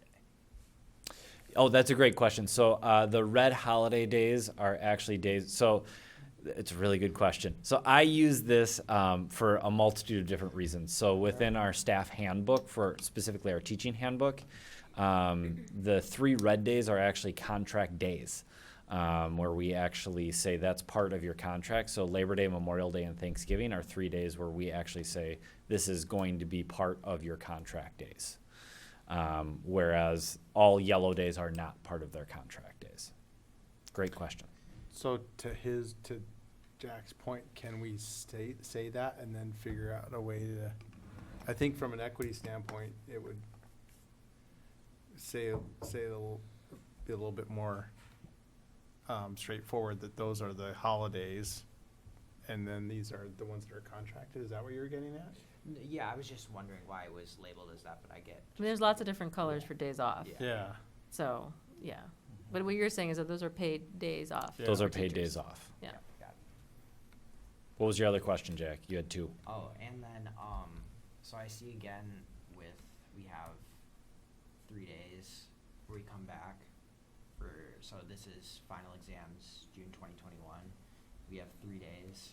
Yep. And we don't have another review day. Is there a way we can, move something around to where we can get 4 days there just because of final exams? That's definitely sometimes make or break at the end of the year for people, and to have more time to be able to, work in. But I don't know if that would affect the renovations too, because they had to move those days. So Right. So keep in mind this is next school year, so I don't know what renovations would be happening then. The key piece is if we move it back a day, then we have to put in a day somewhere else. Wait, so when is exam week then? Because there's only 2 days that week. Nope, Green Day is also a Green day. Day is part of it, Oh, and it's the not a last day of off. school. Yep, Got so it's it. 7, 8, 9. So to be honest with you, Jack, we have had weeks where we've done 3 days within those 4 exams. The review day is nice, but we've also pulled it off without review days in the past as well. One way to look at it is you can have a review day on a Friday and then you have 2 extra Yeah, days well, on the no, weekend to yeah, study really no, hard. Right? Yeah. I'm not sure. I can't Jack's remember like, if you yeah. if you sort of hand this off to somebody else who creates the printed Correct. calendar. Okay. So and forgive me, I know you probably had this question before, and I just don't remember the answer. Is it possible to include some or major religious holidays so that teachers are aware of them? Like I'm thinking about Ramadan. Like you might not automatically know if have people who are Muslim in your life, what days those are, and then they're just aware that they're coming up, or why is that student so sleepy, or know that they're fasting, etc. Yep. So we can do that. That's also something that we can put on our Google calendars. So that's what I do on mine. Is that what teachers use most often, like the Google calendar? Okay. Yeah, I was gonna say, I think we have a separate document. Right. Yeah. Okay. Yep. Okay. Awesome. But I will say that it would be helpful, I mean, if there's a way to share that with the school PTOs, because I Mhm. think there's, one of the things that we Yeah. heard Mm, was yeah, that the yeah. PTO, like other people are planning things, Right. or school board meetings or things like that happening, so. Yeah, I can only speak for the Lake Bluff one, but I think we use that printed ones. What we should be doing is sitting with some holiday calendar and the district Yeah. one. That doesn't always, it'd be nice to have both, but it's not really your job. All right, well, Great. Cool. any other comments? All right, I have a motion and a second. All in favor of the 2020-2021 calendar? Aye. Aye. Motion carries. Thank you. You Thanks, can start Tim. Planning your vacations now? Thank No, you. I know. I didn't go anywhere this year. Stuck now. Yes, All right. and I get my birthday off. Do you want to take a quick My break? birthday's on a Saturday, but Anyone? it's fine. I never have my birthday off. Okay. 3 minute? Okay, we're gonna take a 3-minute break. Okay. 3 minute? I like to stand. So I left my bag down. You left your bag down there and you sent him to get it for you? Well, because we had started it, and it was the first topic. I needed what was in my bag for the first thing we were discussing. I didn't Dr. want to miss Davis, it. Yeah. do you know what day we're doing ACT work keys? Because wasn't it just canceled? I don't. Because the blood drive for student council is supposed to be on that day, so we were gonna change it, but now we don't have to change it because work keys were canceled. Got it, okay. But I know I still have to take a work key. So you're wondering. So I'm wondering So you know the when. blood drives that go, but you're wondering when the work keys needs to be Yeah. taken. Got it. I don't know what a work key is either. Oh, okay, It's good. kinda I was like, I don't know what it is. It's the indicators of employability, and so it's like the non-academic You did it. side The of other indica- stuff. other I think stuff. I've already done it actually. Do you want me to check? Yes, please. If you have that information. I don't, but I know people that do. Great.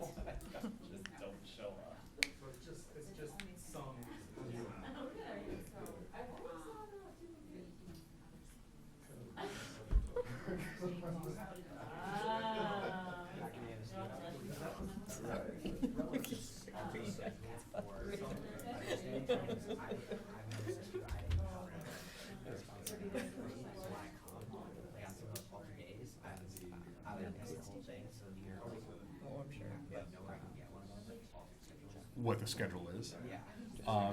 The office should have that. Yeah, high school office should have that. That's why I was asking, yeah, is that for the Black History Month? Yeah. Yeah, that's why. Okay.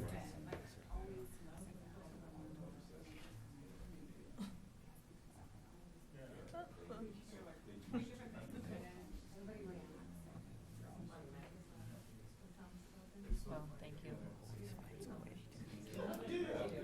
I know about nothing. You're gonna have like what works for I know, like literally. consensus building? Never. It's so irritating. It's just like, come on. I know. I know. They're like taking what they're doing. And like, there's no way she's on board too. Like, it's like it's unbelievable. It's baffling. I know. Yep. Yeah, yep, yep. It's true. That's why you get paid the big bucks.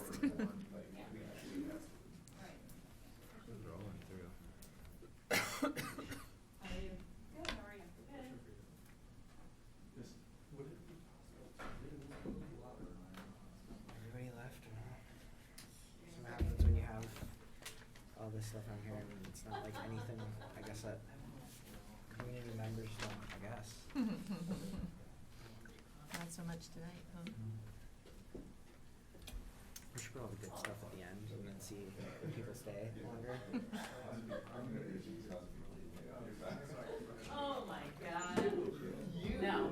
So maybe now we need student voice on the calendar committee. Yeah. I would love to be on the calendar committee. I love how you're like my birthday. Oh, we were not gonna have school that day. Birthday senior year? That's like. I feel know. like that's the kind of day where you might have to take a personal day. So. Yes, And and it's going to be mad because her after birthday my always is last off. week of exams, because Imagine we if graduate before exams. Imagine if you didn't. All right, show up Marta, to come on up. I didn't know it was your birthday and I would have said that. Oh, Probably I didn't see Clark, Clark. let's So, go. Clark. I didn't know it was your birthday. New Year's Eve. I know. so late. It's kind of nice to have New Year's on a Thursday. New Year's Eve is so late this year. Oh yeah, New Year's. Silly. Hi. Okay. It's like, So we're gonna. What happened there? no, it was just like, I was like. We're back on. I will take a motion for approval of monitoring report OE6 financial administration. So moved. Second. So it's a pretty straightforward report. Does anybody have any questions for Marta? I did have one. Mhm. I don't want to jump ahead of anybody. No, go ahead. but- Okay. On the page 8, 6.5, board indicator 2, talking about the lunch balances. I was just wondering if, because we did change the, not allowing students to purchase a la carte items, if that has increased, or decreased, I guess, those balances and kind of at all, or is it still a problem? It didn't, because the students, they can charge it to account, but they can also buy it a la carte paying cash. Okay. So we really don't see a difference in our negative balances as of this moment. So those negative balances that are owed are not getting paid back necessarily? Not right now. Okay. Okay. So there was no impact on, It was not much. really? So our plan is to, obviously, we're notifying the families as we go, but also sending a letter from the business office saying that at some point they have to take care of it. There's a board policy that, the district might take families to collection agency. Obviously, we're not going to enforce that. However, if anybody needs to set up a payment plan, we'll be more than happy to do that. Okay. On 6.3, I think this was one I was trying to find my answer, or my question for the auditors, because I could have asked them too, but on OE 6.3, where it says splitting orders to avoid application of this section is prohibited, do they test for that when they audit? Or is there anything, do you know? So what they do is the auditors will look at the purchase orders that are done, they're purchased during the year, and then they will pick a random sampling. Sometimes it's multiple vendors, sometimes it's the same vendor, depending on the actual purchase. So for example, Okay. if you have tennis courts and you pay that company maybe twice, it's pretty likelihood they're gonna pull those two invoices just because they're larger, but they don't specifically come and test to make sure that there is no split orders. But as an auditor, they should be, that would be one of the things that they're looking for while they're reviewing, right? That's part of it. Okay. However, you have to understand that they do just random testing, so Yeah. they don't test everything. All the purchases that we do is just a small percentage. Is there anything that anybody in your office does that double checks any of that? So when we do anything that has substantial value, Okay. that even it's under $20,000, we try to do the formal RFP, and then based on that, we do a purchase order. So Okay. it wouldn't be split in multiple purchase orders, there'll be just one purchase order put in. So it'd be more difficult to do that, yeah. Okay. Because I was just curious, I know it's prohibited, but I was wondering if there's any tests that you did to test it periodically to see if, So all the bigger purchases are approved Yeah. by me. I approve all the purchase orders for the school district, so this is something that I see. And because all the bids, RFPs come out from the business office, I definitely know what's being purchased and how it's being handled through the Perfect. purchase order. That's good. And I was just looking, I know that we're just looking at this report, but just as a reminder, this OE is one that we had sort of bookmarked for. Yeah, like a 4, thorough- 5, and 6 is Okay. going to be, Okay. yeah, Just checking. moving Okay. forward, yeah. Yeah, Okay. this report, we just wanted to reflect where we were. Right. As probably the last time, then when we get the new one, we'll go from there. Yeah, because you can definitely see in this report, like, that some of these seem Redundancies, redundant. yeah. Yeah, definitely. Okay. Any further questions? No? All right. I had a motion and a second. All in favor? Aye. Aye. Aye. Thank you. Motion carries 5-0. Thank you. Fine. And then, so brought back, so I'll take a motion for approval of monitoring report OE1. Second? So I wanted to bring this back with, so we had this in December, and I think, Emily, you brought up the point that like we don't know all the places where things were, the exceptions. Right. And so then I asked Kelly to create like a exception spreadsheet. Mhm. Yeah. Mm-hmm. Which I thought would be like which is actually helpful for us anyway. Mm-hmm. And so, all right, so. No, I looked at that and that is helpful, so. Is there any other questions or comments about this OE now? I had to switch files because it wasn't in the first one. Oh, sorry. Mm-hmm. I know I looked at it earlier, it's not in front of me, but I didn't, that was kind I of what don't I had in think I mind did, when I or asked about I just it. needed to check because. So, No, and I think, moving forward, Kelly, I think if, like, doing that and kind of keeping that updated would be really helpful for us, especially also going back when we need to do review of kind of all EOEs for evaluations, so. Oh, I didn't Yeah, have that it. was helpful. Yeah. Okay, so, all right, if there's no other questions, then I have a motion and a second. All in favor of approving monitoring report OE1? Aye. Aye. Motion carries 5-0. We have one thing on our consent agenda. I will take a motion. So moved. second. All in favor? Aye. Aye. Thank you to the Shorewood Men's Club for the $2,000 donation to support Shorewood Summer Sounds. Sounds like it's going to be another great event. Public comments, number 2. Okay. Board governance. So, all right, so SWAS update. All right, so Brian and I had a chance to attend the SWASA meeting this morning at 7, where we basically got more of an update as to what we've been seeing a flurry of emails about in the last week or so. I wanna thank Brian was thanked at the meeting for attending the governor's announcement on Thursday. And standing with other leadership, particularly, you know, the head of SWASA, as well as, I believe, the superintendent of MPS was with you as well. So he was there representing not just Shorewood, but providing leadership for the broader SWASA. And what happened was, and I have to admit, I don't know what's happened since 1 o'clock today, but the governor called a special session today to have them discuss what to do with the surplus. So there was about an $800 million surplus in the budget, of which they had to put a significant chunk aside in kind of for a rainy day fund. And this is the thought was that the GOP leadership would want to provide, use the rest of the surplus just to give back to taxpayers as tax relief. And the governor was proposing a slight increase to special ed funding and also to mental health funding, which was really quite modest. It would still leave a huge chunk for tax relief for Wisconsinites. So he called the legislators to come back today for a special ed fund, or for a special session. The concern was that they would gavel in and gavel out.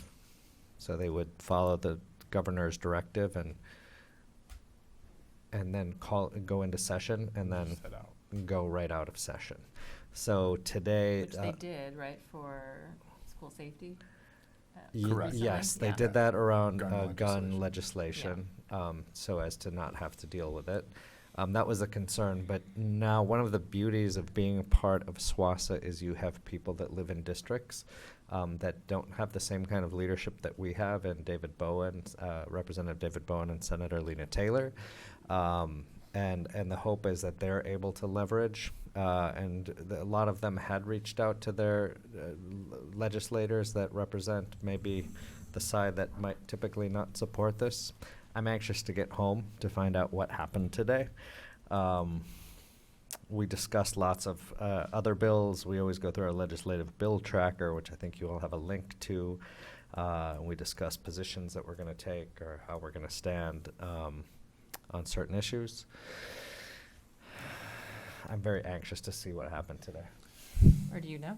JS Online didn't have anything yet, so I'm not sure. But I think either way, whether or not they take action today or not, I think one of the things that was pointed out this morning that's important is that all of these topics were topics that had come up as part of the Blue Ribbon Commission and had bipartisan support at some point.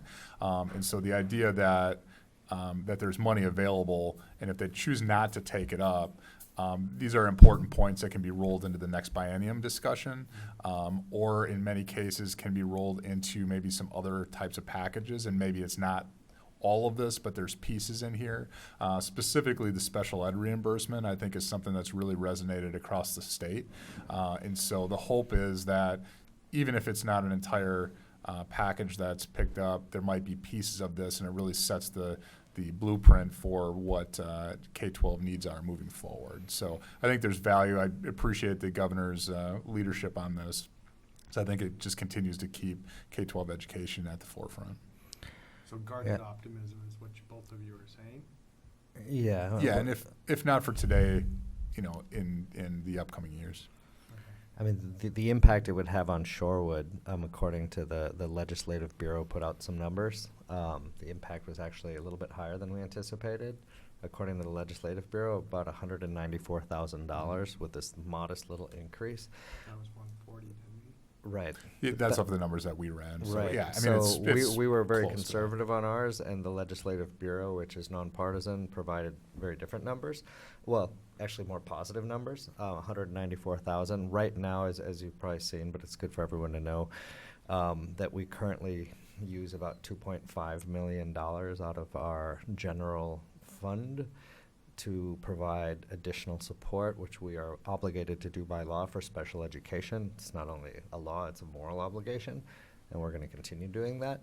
The hard thing is when you do that, and the less funding we get, the more we have to cut from general funds, general programming. And just imagine what $194,000 could do. So that would be nice. with that modest little increase. Well, so I think we have some stuff on I had added legislative advocacy to the agenda, so I don't know if we'll see if there's other things we want to talk about. Sure, we're moving forward update. Emily sent a summary of their last meeting. It wasn't a super long session because it was mostly preparation for the event that happened the next day, The which a lot potluck? of you were at. Yeah. And so we talked a little bit about the district and the board's discussions here about Black Lives Matter and why we were doing what we were doing and not doing other things. So it's in the report, but so we talked about that, and then there were a couple other committee reports that you can read about it, but it was mostly preparation for the next day, which was a wonderful event. So, and thanks to Sam Coleman, who was here, for speaking at that event. That was really great, and was a nice, meaningful opportunity to come together with the broader portion of the community. And so, yeah. Thank you. Yeah, great. Yeah, there's It a great was a great event. Oh, and I recommend the book, I was just going to point out that book club book for February. If you haven't read that before, is good. I just started it, and it's described to me as a classic. It's been recently updated, so it's got some good stuff in there. And it's essays, so if you're someone who maybe isn't going to plow through a whole book, even reading part of it is helpful. And this time there's going to be a happy hour before the discussion, which should make it more interesting. I was like, okay, we're doing that.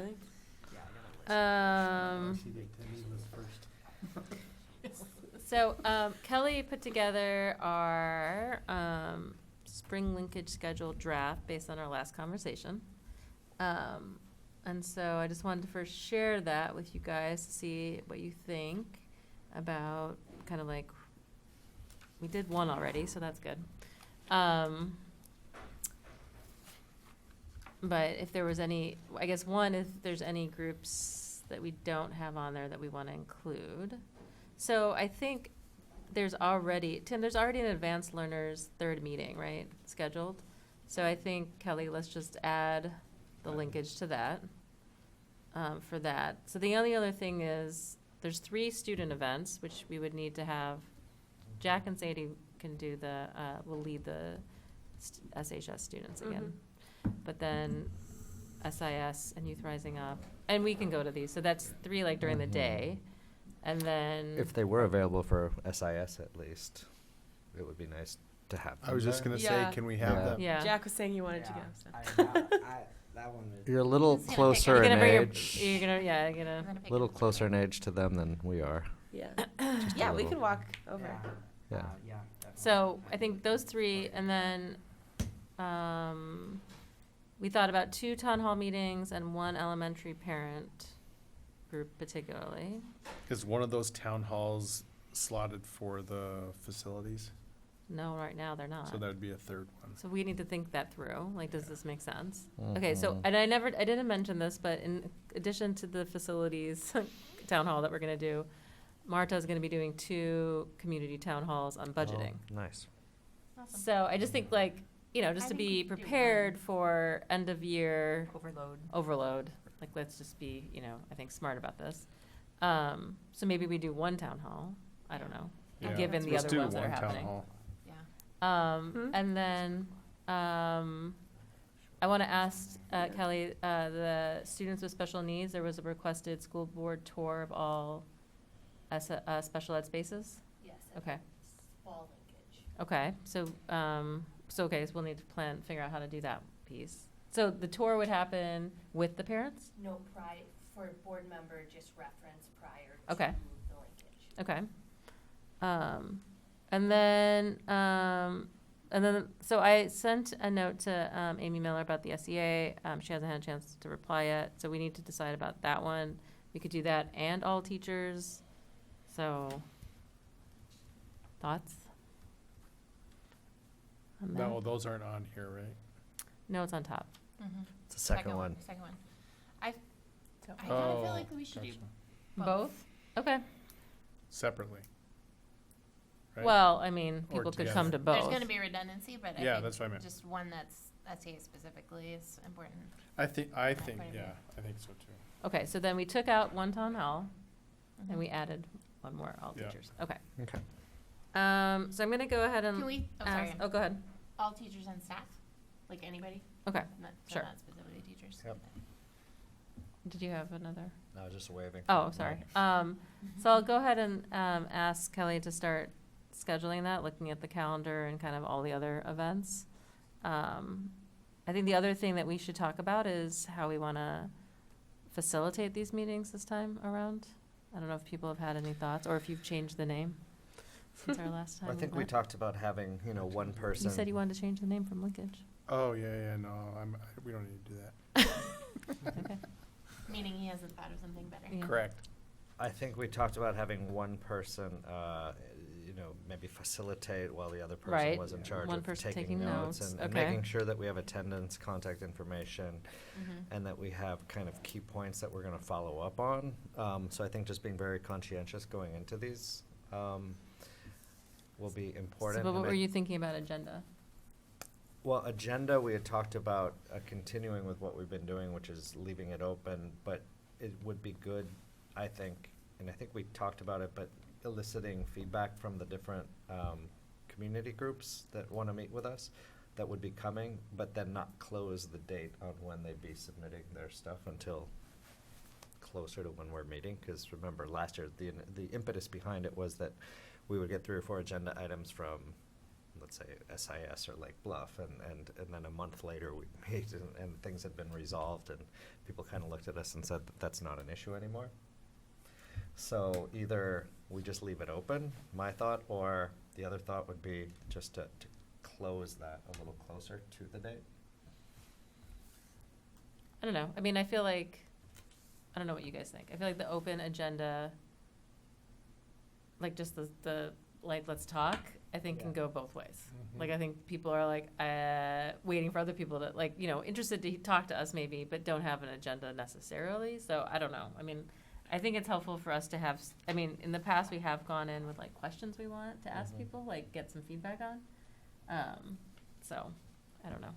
We actually have a lot to share that we could talk about, in particularly around facilities, things that are gonna happen this summer. Right. So that could be one of the things that we start with, but. I think maybe it would be good to prepare like, a very limited number of sort of bullet points that you hand out, but then as a backup, you could talk about them. Okay. If Right. there's not something that group brings to you.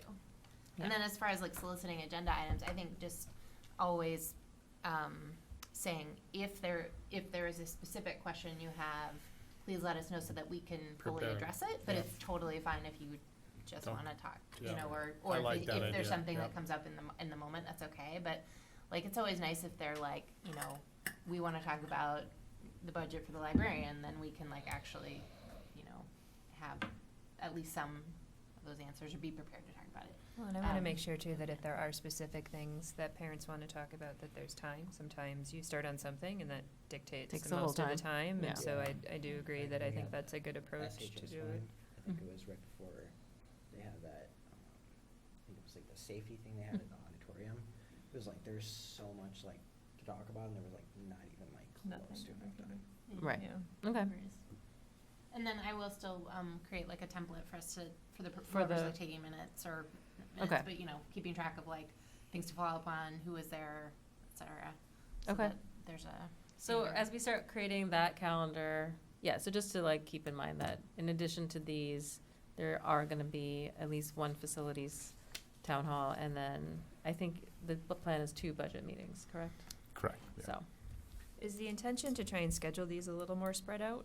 Or are we trying to do these all in a small amount of time? I think we can spread them out and then kind of just see between, what is today, the 11th? I mean, so essentially, between now and sometime in April, Okay. I think makes sense. It should,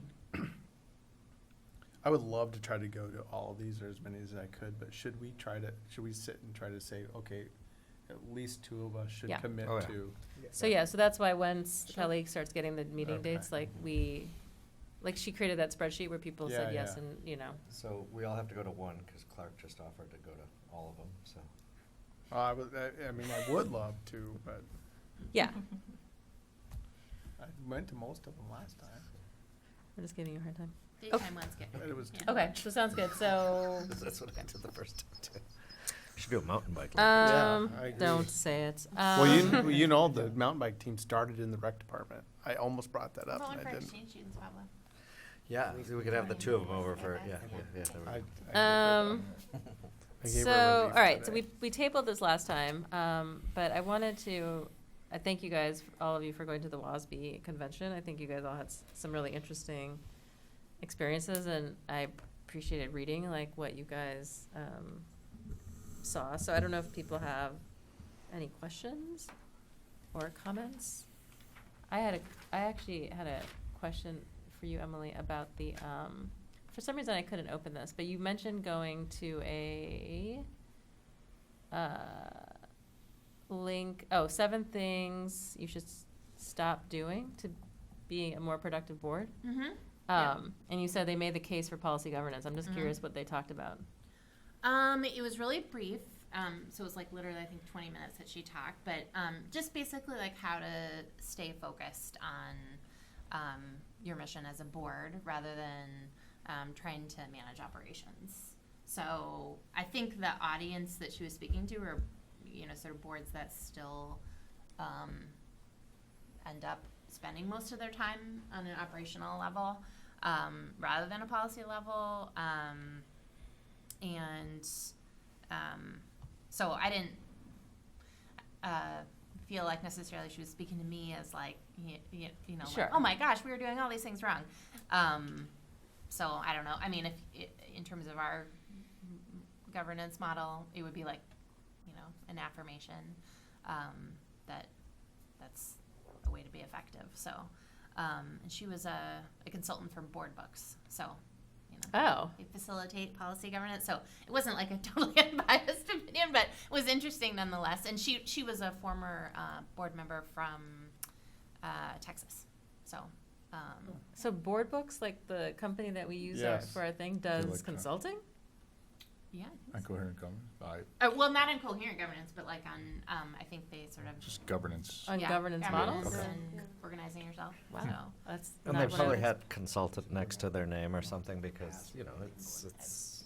you No, know, I just interesting. No, I think it's interesting just because I think, I mean, it's something I still think that I think about us talking more about like why we do, like why we operate the way we do, and being more clear about like, this is, I think, you know, I mean, I think as somebody who gets a lot of pushback about it still, I'm always trying to find ways to think about like, so it's not because, you know, I had never thought of doing it any other way, or it's like came out of, you know, out of nowhere, but it's because I think there is a lot of evidence to say like this is a good way to run as a, to be an effective board. So anyway, I'll have to go and see what she said about it. And then the second one I wanted to ask you about, and I think kind of dovetails in something else, was the learning walks. Oh yeah, yeah. That's one I was going to bring up too, because So that's Chippewa Falls. Mm-hmm. So what they? Oh, you were there too. Yeah, no, but yeah, go Okay. ahead. Go ahead. So they, I think, you know, at least like me, maybe the rest of you too, kind of struggle with connecting the focus on policy to feeling really confident and feeling like you have a strong grasp on how that policy is playing out in practice, and feeling like you kind of have boots on the ground. So, you know, and not surprisingly, they were like, yeah, so we thought of this way to address it. One thing they do is, it sounded like almost on a schedule, they talk to other board They members do. from other districts, and then, but the learning walk ones that you brought up is another interesting one. Had some reservations about it, honestly, because I felt like it had potential for kind of being, you know, it could look like a dog and pony show if it was run badly. But what I found appealing about it was like that they not only included classroom visits and walks through schools, but also like, you know, here's the accounting office, like here's who these people are who are, you know, working to, you know, pay the school bills and whatever, like, so places that a board member might not necessarily always go, but also in the classrooms as well. So what do you remember How big is them Chippewa saying? Falls? They'd be a little bit bigger than us. Like more school building? More student, Yeah? student population would be a little bit more. Okay. But not much more. Do you remember anything else from that conversation about the learning? They had a picture, I remember, kind of in my mind's eye of like them, and it was also like, you know, acknowledging that not every board member was going to be able to come every time. It was like they did it, I believe, once a month. They did and it 4 times a year, I think. Oh, okay, thank you. And then it was kind of like, if you can come, you can come, and if you can't, it's not the end of the world. So. Well, I guess so I know Kathy from there, from just other current governance trainings. And so what I asked her actually to send me, like, they actually put it in their work plan. Mm-hmm. And it's connected to their communicating with the board, operational expectation. But what I like about it, so I guess this kind of just made me think about kind of your kind of question about going into classrooms, and my concern about individual board members kind of talking to a teacher and organizing that on their own. And I kind of laid out my concerns around that, just kind of given board like the board position in that space, and my sense of an inability of a teacher to say no to that request, given kind of power dynamics. And just like how we would decide what teachers we would, you know, visit and how we would do this. And so they have it organized. What I think is interesting about this is that, one, it's led by the administrators in the building, and like they organize which teachers kind of are the part of so they're part of the conversation, and it's linked specifically to a report. Like, we're going to talk about I don't know, results policy 2 on math, and so you're gonna see something about that in action, kind of like that piece about like how the board policy is in action. So you're right, it's not gonna be, it's different because it's kind of similar to when people come here in some ways, you know, but it's in the classroom, so I don't know. I mean, I wanted to like at least bring it up because I know there was conversation about being in classrooms, and so thinking about like how we would do that in a way that's like both fair to the teachers and then fair to like the administrators, and kind of like thinking through like what that would look like. And I guess my other concern about it would be like, why are we doing it? Like, is there a purpose other than as a board member observing? Because I think again, that's not an like, we don't, like, I know we could say we're not evaluating, we're not doing any of those things, but I think it puts teachers in a pretty, I would feel like we're putting teachers in a particular, like, vulnerable position around that. So, I don't know what your thoughts are. And I don't know a lot about the learning walks, other than a little bit of what she told me, so I haven't talked to her a lot about it. Another model, too, sorry, really quick. I was sitting next to another board member, and I don't remember which, I was like, I don't know, any. It was something that started with WAP. It's many localities in Wisconsin, but she, like, unsolicited mentioned that every board member on their board is required to visit a school once a month. And I was like, oh, okay. So that's another direction, like, that some districts take. I didn't have a chance to, like, ask her what their governance model is, but she said, I think we were prompted to ask our neighbor about how something played out in the classroom, and she said, oh, well, I feel really confident that I know that we're doing these things. I think it was like project-based learning, because once a month I go into a classroom and I've seen this actually play out, and I was like, oh, that's cool. So, and she said, well, we have to do that. So we could set an expectation like that, or we could all go as a group, but I think that, well, I think, there's downsides to all of us going as a group too. Is it, I think whatever we decide, however we decide to do it, the key piece is gonna be how do we communicate it to the teachers that that's what we're doing and why, because I don't know what's going on in the classrooms. I don't need to be involved in the operations and exactly what's being done every day in the classrooms, but I know when I have visited some, it was very helpful to me because it's been a long time since I've been in a classroom like that. And to have Tim tell us about what's going on in the curriculum and how the teachers are doing some of their things, it's kind of secondhand knowledge, and it's the level that we need as a board to hear what's going on. But it really helped me. One of the things that I was doing was trying to reach out to people and making sure I let Brian know that I was doing that, but to say, hey, what do you expect of me as a board member? I met with Marta early on, and then I also met Ebony, and she took me for a tour. And I didn't go into any classrooms, but it was a huge help for her to show me this is where that's done, and this is what we're thinking of doing in here, and this is what we're going to do with the library, and this is what the first graders are doing and the second graders are doing. And I got to see the stuff on the wall, right? So for me, it wasn't necessarily that I had to. I would love to sit in a classroom if we could do that, to figure out what's the most appropriate way to do that. But I would also say that having the staff do some sort of tour or something like that was helpful to me. And this might be before you were here, Brian, but we used to actually have board meetings that rotated locations. So we would have it at like Bluff, and then as part of that, you would go in the library, you would go on a tour. So this is after school, so it's a little different, obviously. Yeah. And then, like, we would do it at SIS and Atwater, and Really? And like there was kind of like a school kind of piece to that. You like that idea? Change the scenery, you know? That is a good idea. But the problem is that it's like recording it would be in of the everything is gonna evening. Like, I think the nice thing, like, they do their learning walks like from 9 to 10:30.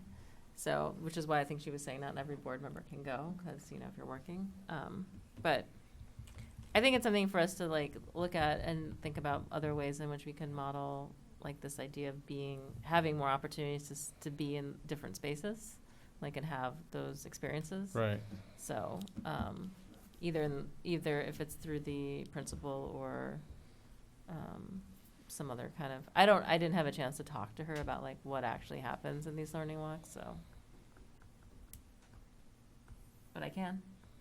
So, and we can talk about how it would fit with, like, how it would fit in OE.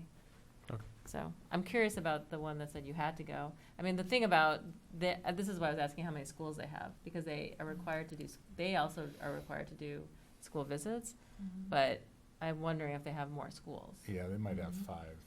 Oh. They might have three or 4 elementaries. I don't know for sure, but. So, Oh, it's wow. not that many. Yeah, I remember talking, I think at a CG event, talking to the Kenosha board members, and I feel like they have like 20 schools or Yeah, something. right. So they actually like each take 5 and try Do to like a visit them quadrant. each Oh, like my. once Wow. a year, which is That's a lot kind of of mind-boggling. Yeah, I was it's a like, different- oh, yeah, that's a different challenge. Yeah. So Okay. Any other comments or questions from the convention? Well, Emily wrote about this, and I had heard a lot of frustration about the delegate assembly, particularly as Oh. it revolved around voting against supporting the resolution to ban Native American mascots. The argument was it's local control. It was very, and you wrote about it very well in your piece. But I guess I don't know how to approach this, but it seems incredibly unfair that a district that might have 70 students in it has 1 vote, and a district like MPS that has 75,000 students gets 1 vote. And that delegate assembly is, you know, a lot More like the representative U.S. democracy? Yeah, it's like the U.S. Senate, and there's a huge imbalance, especially as we're looking at this. And I don't know. it's like an electoral college situation. It's really, and the other frustrating part was that all you need is a motion and a second to end debate. So there was a bunch of people waiting. I mean, the staff did a lot to try to dissuade delegates from ending discussion early, but it still happened. People were waiting at the microphones to speak, and it was like, we've had this conversation already, we're done. And so that was, I mean, I think there were multiple people at the mics for both the sort of equity-related resolutions, and that was really frustrating. You know, so that said, I was really proud of our alumni, as I noted, Tamika, who called the whole room out of however many hundred districts for, you know, being, you know, visibly 90% white and feeling like they needed to shut down this discussion about equity was kind of awesome. So, for what it's worth. So, I don't know. We can, I mean, maybe that's something for, this first time, being my first time, I was not about to, you know, bring a resolution, and it was too late anyway, but as it gets into summer and close to September, I think is the deadline. Yeah, If there's so something we feel like we I'll want to throw out there, we put it can. on the work plan we have to start thinking about it in July. Yeah. So, Yeah. So, and maybe not this year, but you know, we have 1 vote just like everybody else about their big districts too, so we could work that side to our advantage as well and see what happens. Yeah, I attended several sessions that resonated. One particular was entitled Boardroom to Classroom, and I think, Brian, you were at that one as well, but they had a really nice kind of 1-page overview.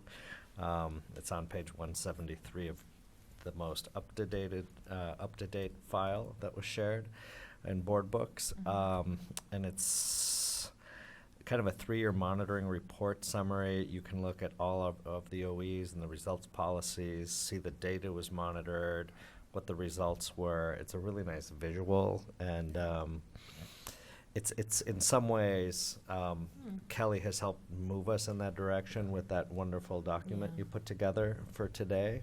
But this is something that we can kind of hold, and, you know, just it's easy. I don't know if you. Yeah, I think it's a great tool. So that's something that Sun Prairie had put together. So I've talked to Superintendent Sarin over there about it. So, and they essentially it's a stoplight kind of dashboard. So it's green light, yellow light, red light, and allows you to look at not only that year, but look at it over 3 years. So they've found it just extremely helpful. And what he does, for his evaluation, when you're culminating all those reports, is one of the main documents they look at is that sheet, and where you can very easily look at trends, look at what's good, what's not good, what needs to be focused on, that type of thing. So that's something I'd like to be able to put together, that we would already have it. We have all the have evidence. all It the would just data, be we a just matter need to of put it in creating there. the Yeah. spreadsheet, Yeah. which we Okay. could easily get from Sun Prairie Sure. tomorrow probably to start putting together. So I'd like to be able to take a look at that. Yeah, I actually in have July. links to it in that, if you click on that. The and actual, the like, actual, Excel spreadsheet. right. Mm-hmm. I think what would be really next level is to be able to click on that and then get to the monitoring report, like Mhm. directly. Yeah, from you it. could That hyperlink would it. be super Yeah, cool. that would be.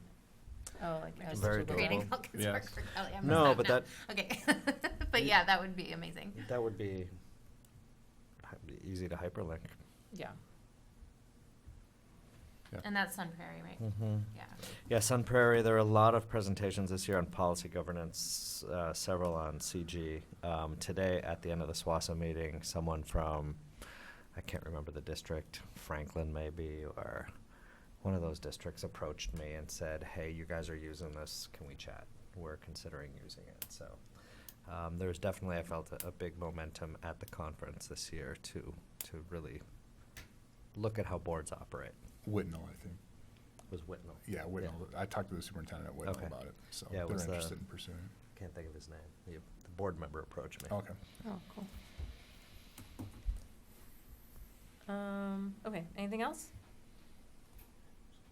Oh, one last thing. Oh, sorry, On yeah. the safety thing, there was a good, and I shared this with Clark and Pablo, I ran into them. One little tip that I thought was interesting, there was a district that has this system of, help me out, Handle with Care. Oh, yeah. Where their area law enforcement basically agreed that if a student was ever involved in, or like even peripherally, like say there was a house fire next door and they knew about it, they would just call with that student's name but like no other information and just say handle with care. And it basically would just mean that like then what that prompted at the district level was like the students' teachers would just also get a handle with care, and they wouldn't know why, but it would just give you a heads up. So like if you think back to the October, November incident, like the students who were impacted by that, some of their teachers didn't know. Right. And so, a system like that gave an opportunity to kind of just say, hey, like, if they seem off, just know there's a reason, but you don't necessarily need to know the reason. So I kind of raised like, are you sure that's legal? And they were like, they assured me yes. So I don't know, but and I also don't know, I could see maybe Shorewood PD agreeing to do that, but then Milwaukee PD for other students, that's probably a bigger ask. But I just thought it was interesting. Sure. And even if it didn't actually come from law enforcement, I wondered if student support could implement a similar system that was just like a shorthand for what Joe might do face to face. Just shoot an email to those students' teachers and just say, hey, Jack, handle with care today. That's all. Sure. But so just an Yeah, idea. to something So is discuss. that in, so did you link to that? Yeah, it was in the safety presentation. Is that the one you read too? No, but I saw her right after it. Yeah, and I it thought- would be a way to, it could be a way to help the staff build the relationships too, right? So Yeah. When we keep hearing that kids don't feel like they always have a trusted adult. You now have 5 or 6 teachers that are at least watching. They don't have to say anything, but who knows, maybe it. Yeah, maybe- this was yeah. in Clinton, so I was just remembering, it was Jim Oh. Brewer up in Clinton. That guy is like a safety, he's like really intense. He, like, part of his presentation included like that they have like lined buckets in every room so that if there's an emergency and you're trapped, you can use it as a toilet. Like, there are granola bars and water in Wow. every room. I'm not kidding. Like that they have thought through like he talked about like creating the most intense, chaotic environment possible during drills to like Was he a Marine? really prepare teachers. No, I think he did he said he I think he made reference to doing his like dissertation or something around he got like really deeply into like school shooting prevention, and so this was like really. There was just an big for article him. today from, I don't know if you saw Shelter. this, the MTA putting out that lockdown drills are really bad for kids. Yeah, yeah. So- So all that with a grain of salt. That one thing that I was like, oh, that is interesting. With the handle with care thing was probably the most useful thing I took from that. There was a couple of interesting like drill things he did. I was like, we're probably not going to do that, but it's always interesting to hear what other districts are up to. I would, so. Yeah, I think it'd be a stuff good, is something that be a good chance to just touch base with our staff and how they do that. Yeah. You know, I think we I do knew that they in did a the way, huddle. but Yeah, but then I thought, would but- that be like quicker and then also get out to the teachers faster, and it wouldn't be like a, you know, I mean, I would imagine like if Joe wanted to talk to a teacher about a specific student, and they had a student support huddle about it, like it might take him a day Right, to wait yeah. and see that teacher, whereas if he just there Yeah, was some quick sort of heads up. system that was like Sure. shorthand, that'd be cool, and then it also protects that student's privacy. What's the whole time shipping? Sorry. My week was pretty intensive in the finance. I went to 2 3-hour sessions on school finance. The first one, my guess is that Marta will use some of that content for the sessions that she's going to do, because it was presented in a way that I would hope would clarify some things for parents and community members that aren't as familiar with it, because it sure did for me. And I would like to say I understand numbers, so it was helpful. The deep dive was also helpful, but I'm not sure that you guys are going to want to go through all that detail that I sent the links on, so maybe I'll come up with something else. But the other one that I went to was the bullying one. Mm-hmm. And I was disappointed because when I went to it, I could have sworn it said, and it might still say it actually, It said bullying prevention. bullying prevention. And I got there and they changed, actually the slides that were printed out were different than the slides that were. Oh. And it was, that were presented. So the ones they gave us into hand were different than the ones they put on the, and So weird. the, it became consequences of bullying. And it was talking more about, this is what's gonna happen if you have too much bullying. And they went through bullying of students, bullying of parents, bullying staff, teachers, staff bullying, kids. I mean, it went all over. But the one thing that they did mention that I thought, we might wanna think about is when they do survey their students about bullying, it's a very simple, the guy that was talking, I forget which school he was talking about, because he was a consultant, he wasn't with any given school.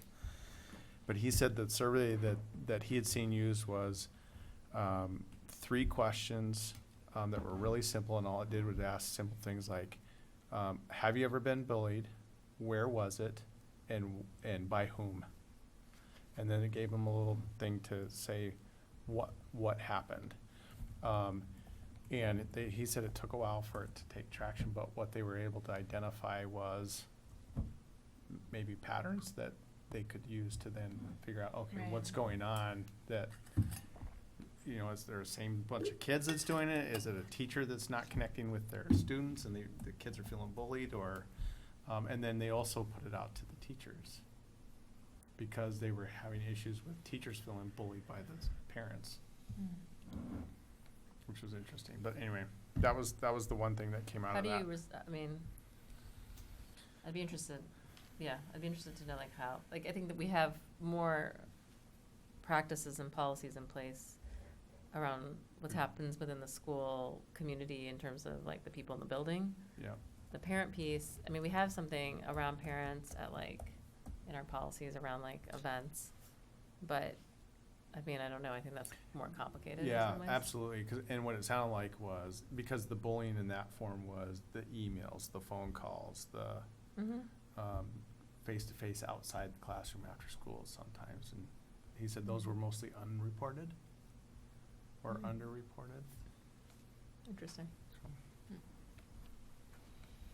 Hillary, do you have anything to share with us about how to deal with negativity?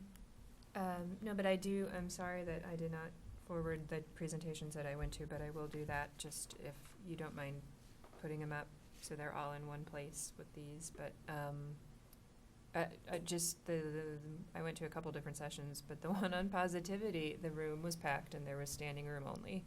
And the presentation was about how to deal with negative people and how to have a positive outlook for your district. It was led by the Port Washington superintendent. And I thought it was amazing. I walked, and it was kind of the last room in all of the rows of rooms. And I was walking by, I was like, oh, there's a few people in that room, a few people. And then I walked into that room and I was like, oh my goodness, I guess we know what everyone needs for this day. And one of the people in the back was like, every year this room is packed. So I thought that was interesting. So I will share the presentations that I went to. And the other one that I went to was just talking about how they handled kind of a safe room, and the room that they did their seclusion and restraint things, but how each building had a room that was specifically kind of a safe room that kids knew where they could go if they needed it. And I'll put together some notes of that presentation, because it was interesting about how their core group of response teachers was developed and done. And so it was interesting to kind of hear how they approached. The school district had like a 400% drop in behavior problems and their seclusion and restraint numbers, and just, I mean, they had a complete turnaround of their district, and they linked it to how they approached some of this. So I'm sorry that those didn't get to Kelly in time, but I'll send them for everyone to take a look at. Great. Okay. So they've moved I Love My Public School Week. It usually falls the week of Valentine's Day, which would have been this week, but they moved it back to National Public School Week. So I drafted a resolution based on the last resolution. I wanted just to share with you guys and see if you're on board. I think Amy already, I think you guys saw, is interested in signing on as well, the SEA signing on as well. But I think it's important that we put it out there. There will be events that the teachers and PTOs will do that week.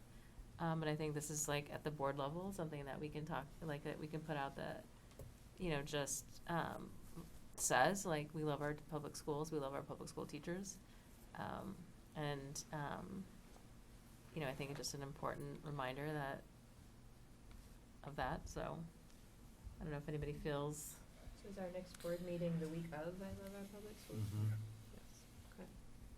Yes. Okay. So I'll get it on letterhead. Get it printed and signed. Do we just Sent out. walk in? Yeah.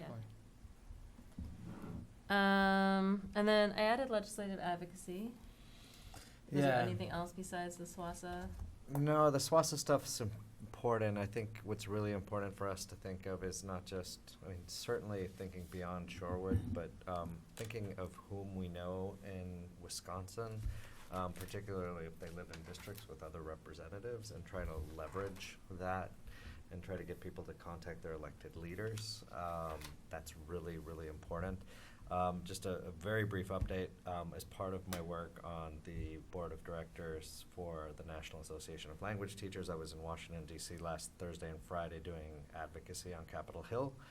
So I had a chance to meet with Senator Johnson's people and Baldwin's people, as well as Gwen Moore's folks, and then participate in a lot of advocacy around we had 4 basic asks, and one that's relevant. I know Tim mentioned that it's late, but that the district's moving ahead with trying to adopt the seal of biliteracy.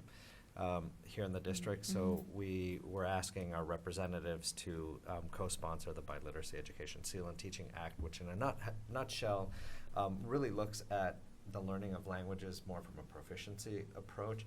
But one of the beautiful things about the Seal of Biliteracy is it really recognizes and celebrates kids who and helps them maintain their language, their home language, which we just saw a few weeks ago. We had a student whose first language was Arabic. We've had other students here whose first language is German and others, and it's a way of recognizing the other languages, even if we don't teach them here. So also looking at World Language Teacher Student Debt Reduction Acts, doing a lot of lobbying around, especially for teachers.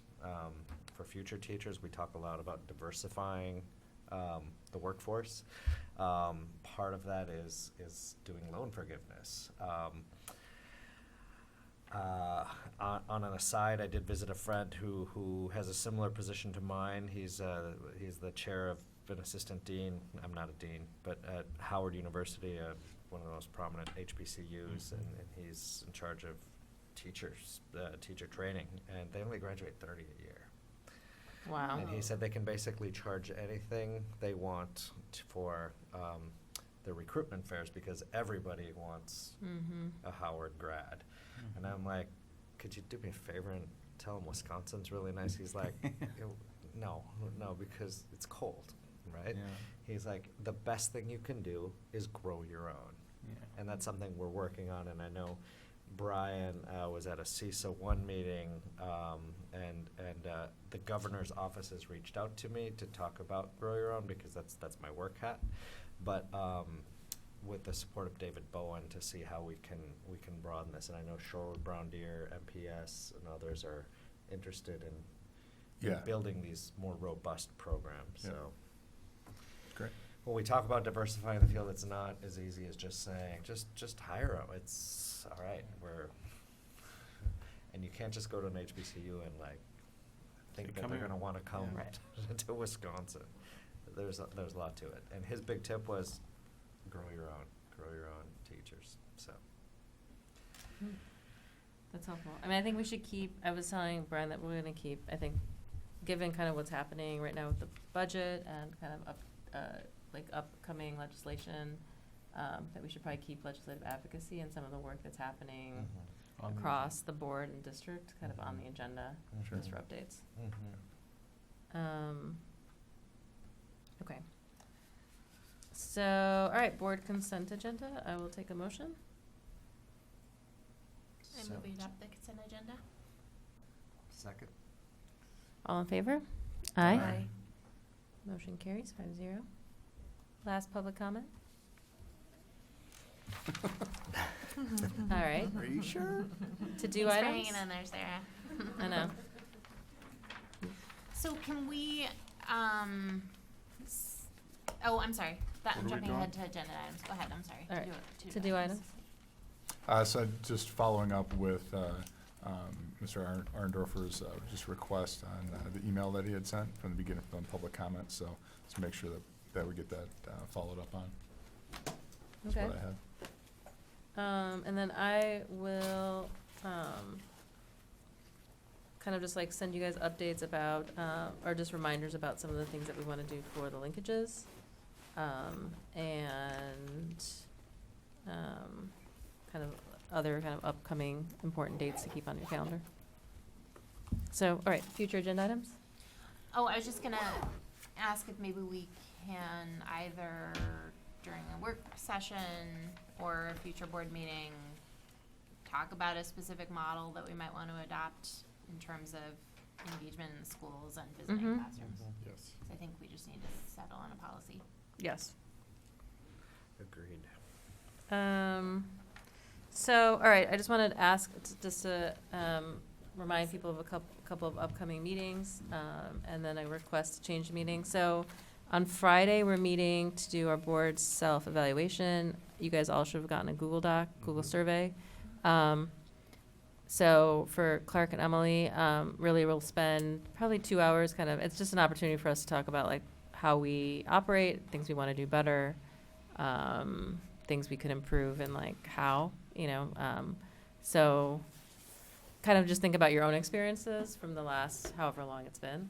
And we will have lots of opportunity to discuss, and then also changing or discussing handbook language, specifically around discriminatory behavior by a superintendent or school board member.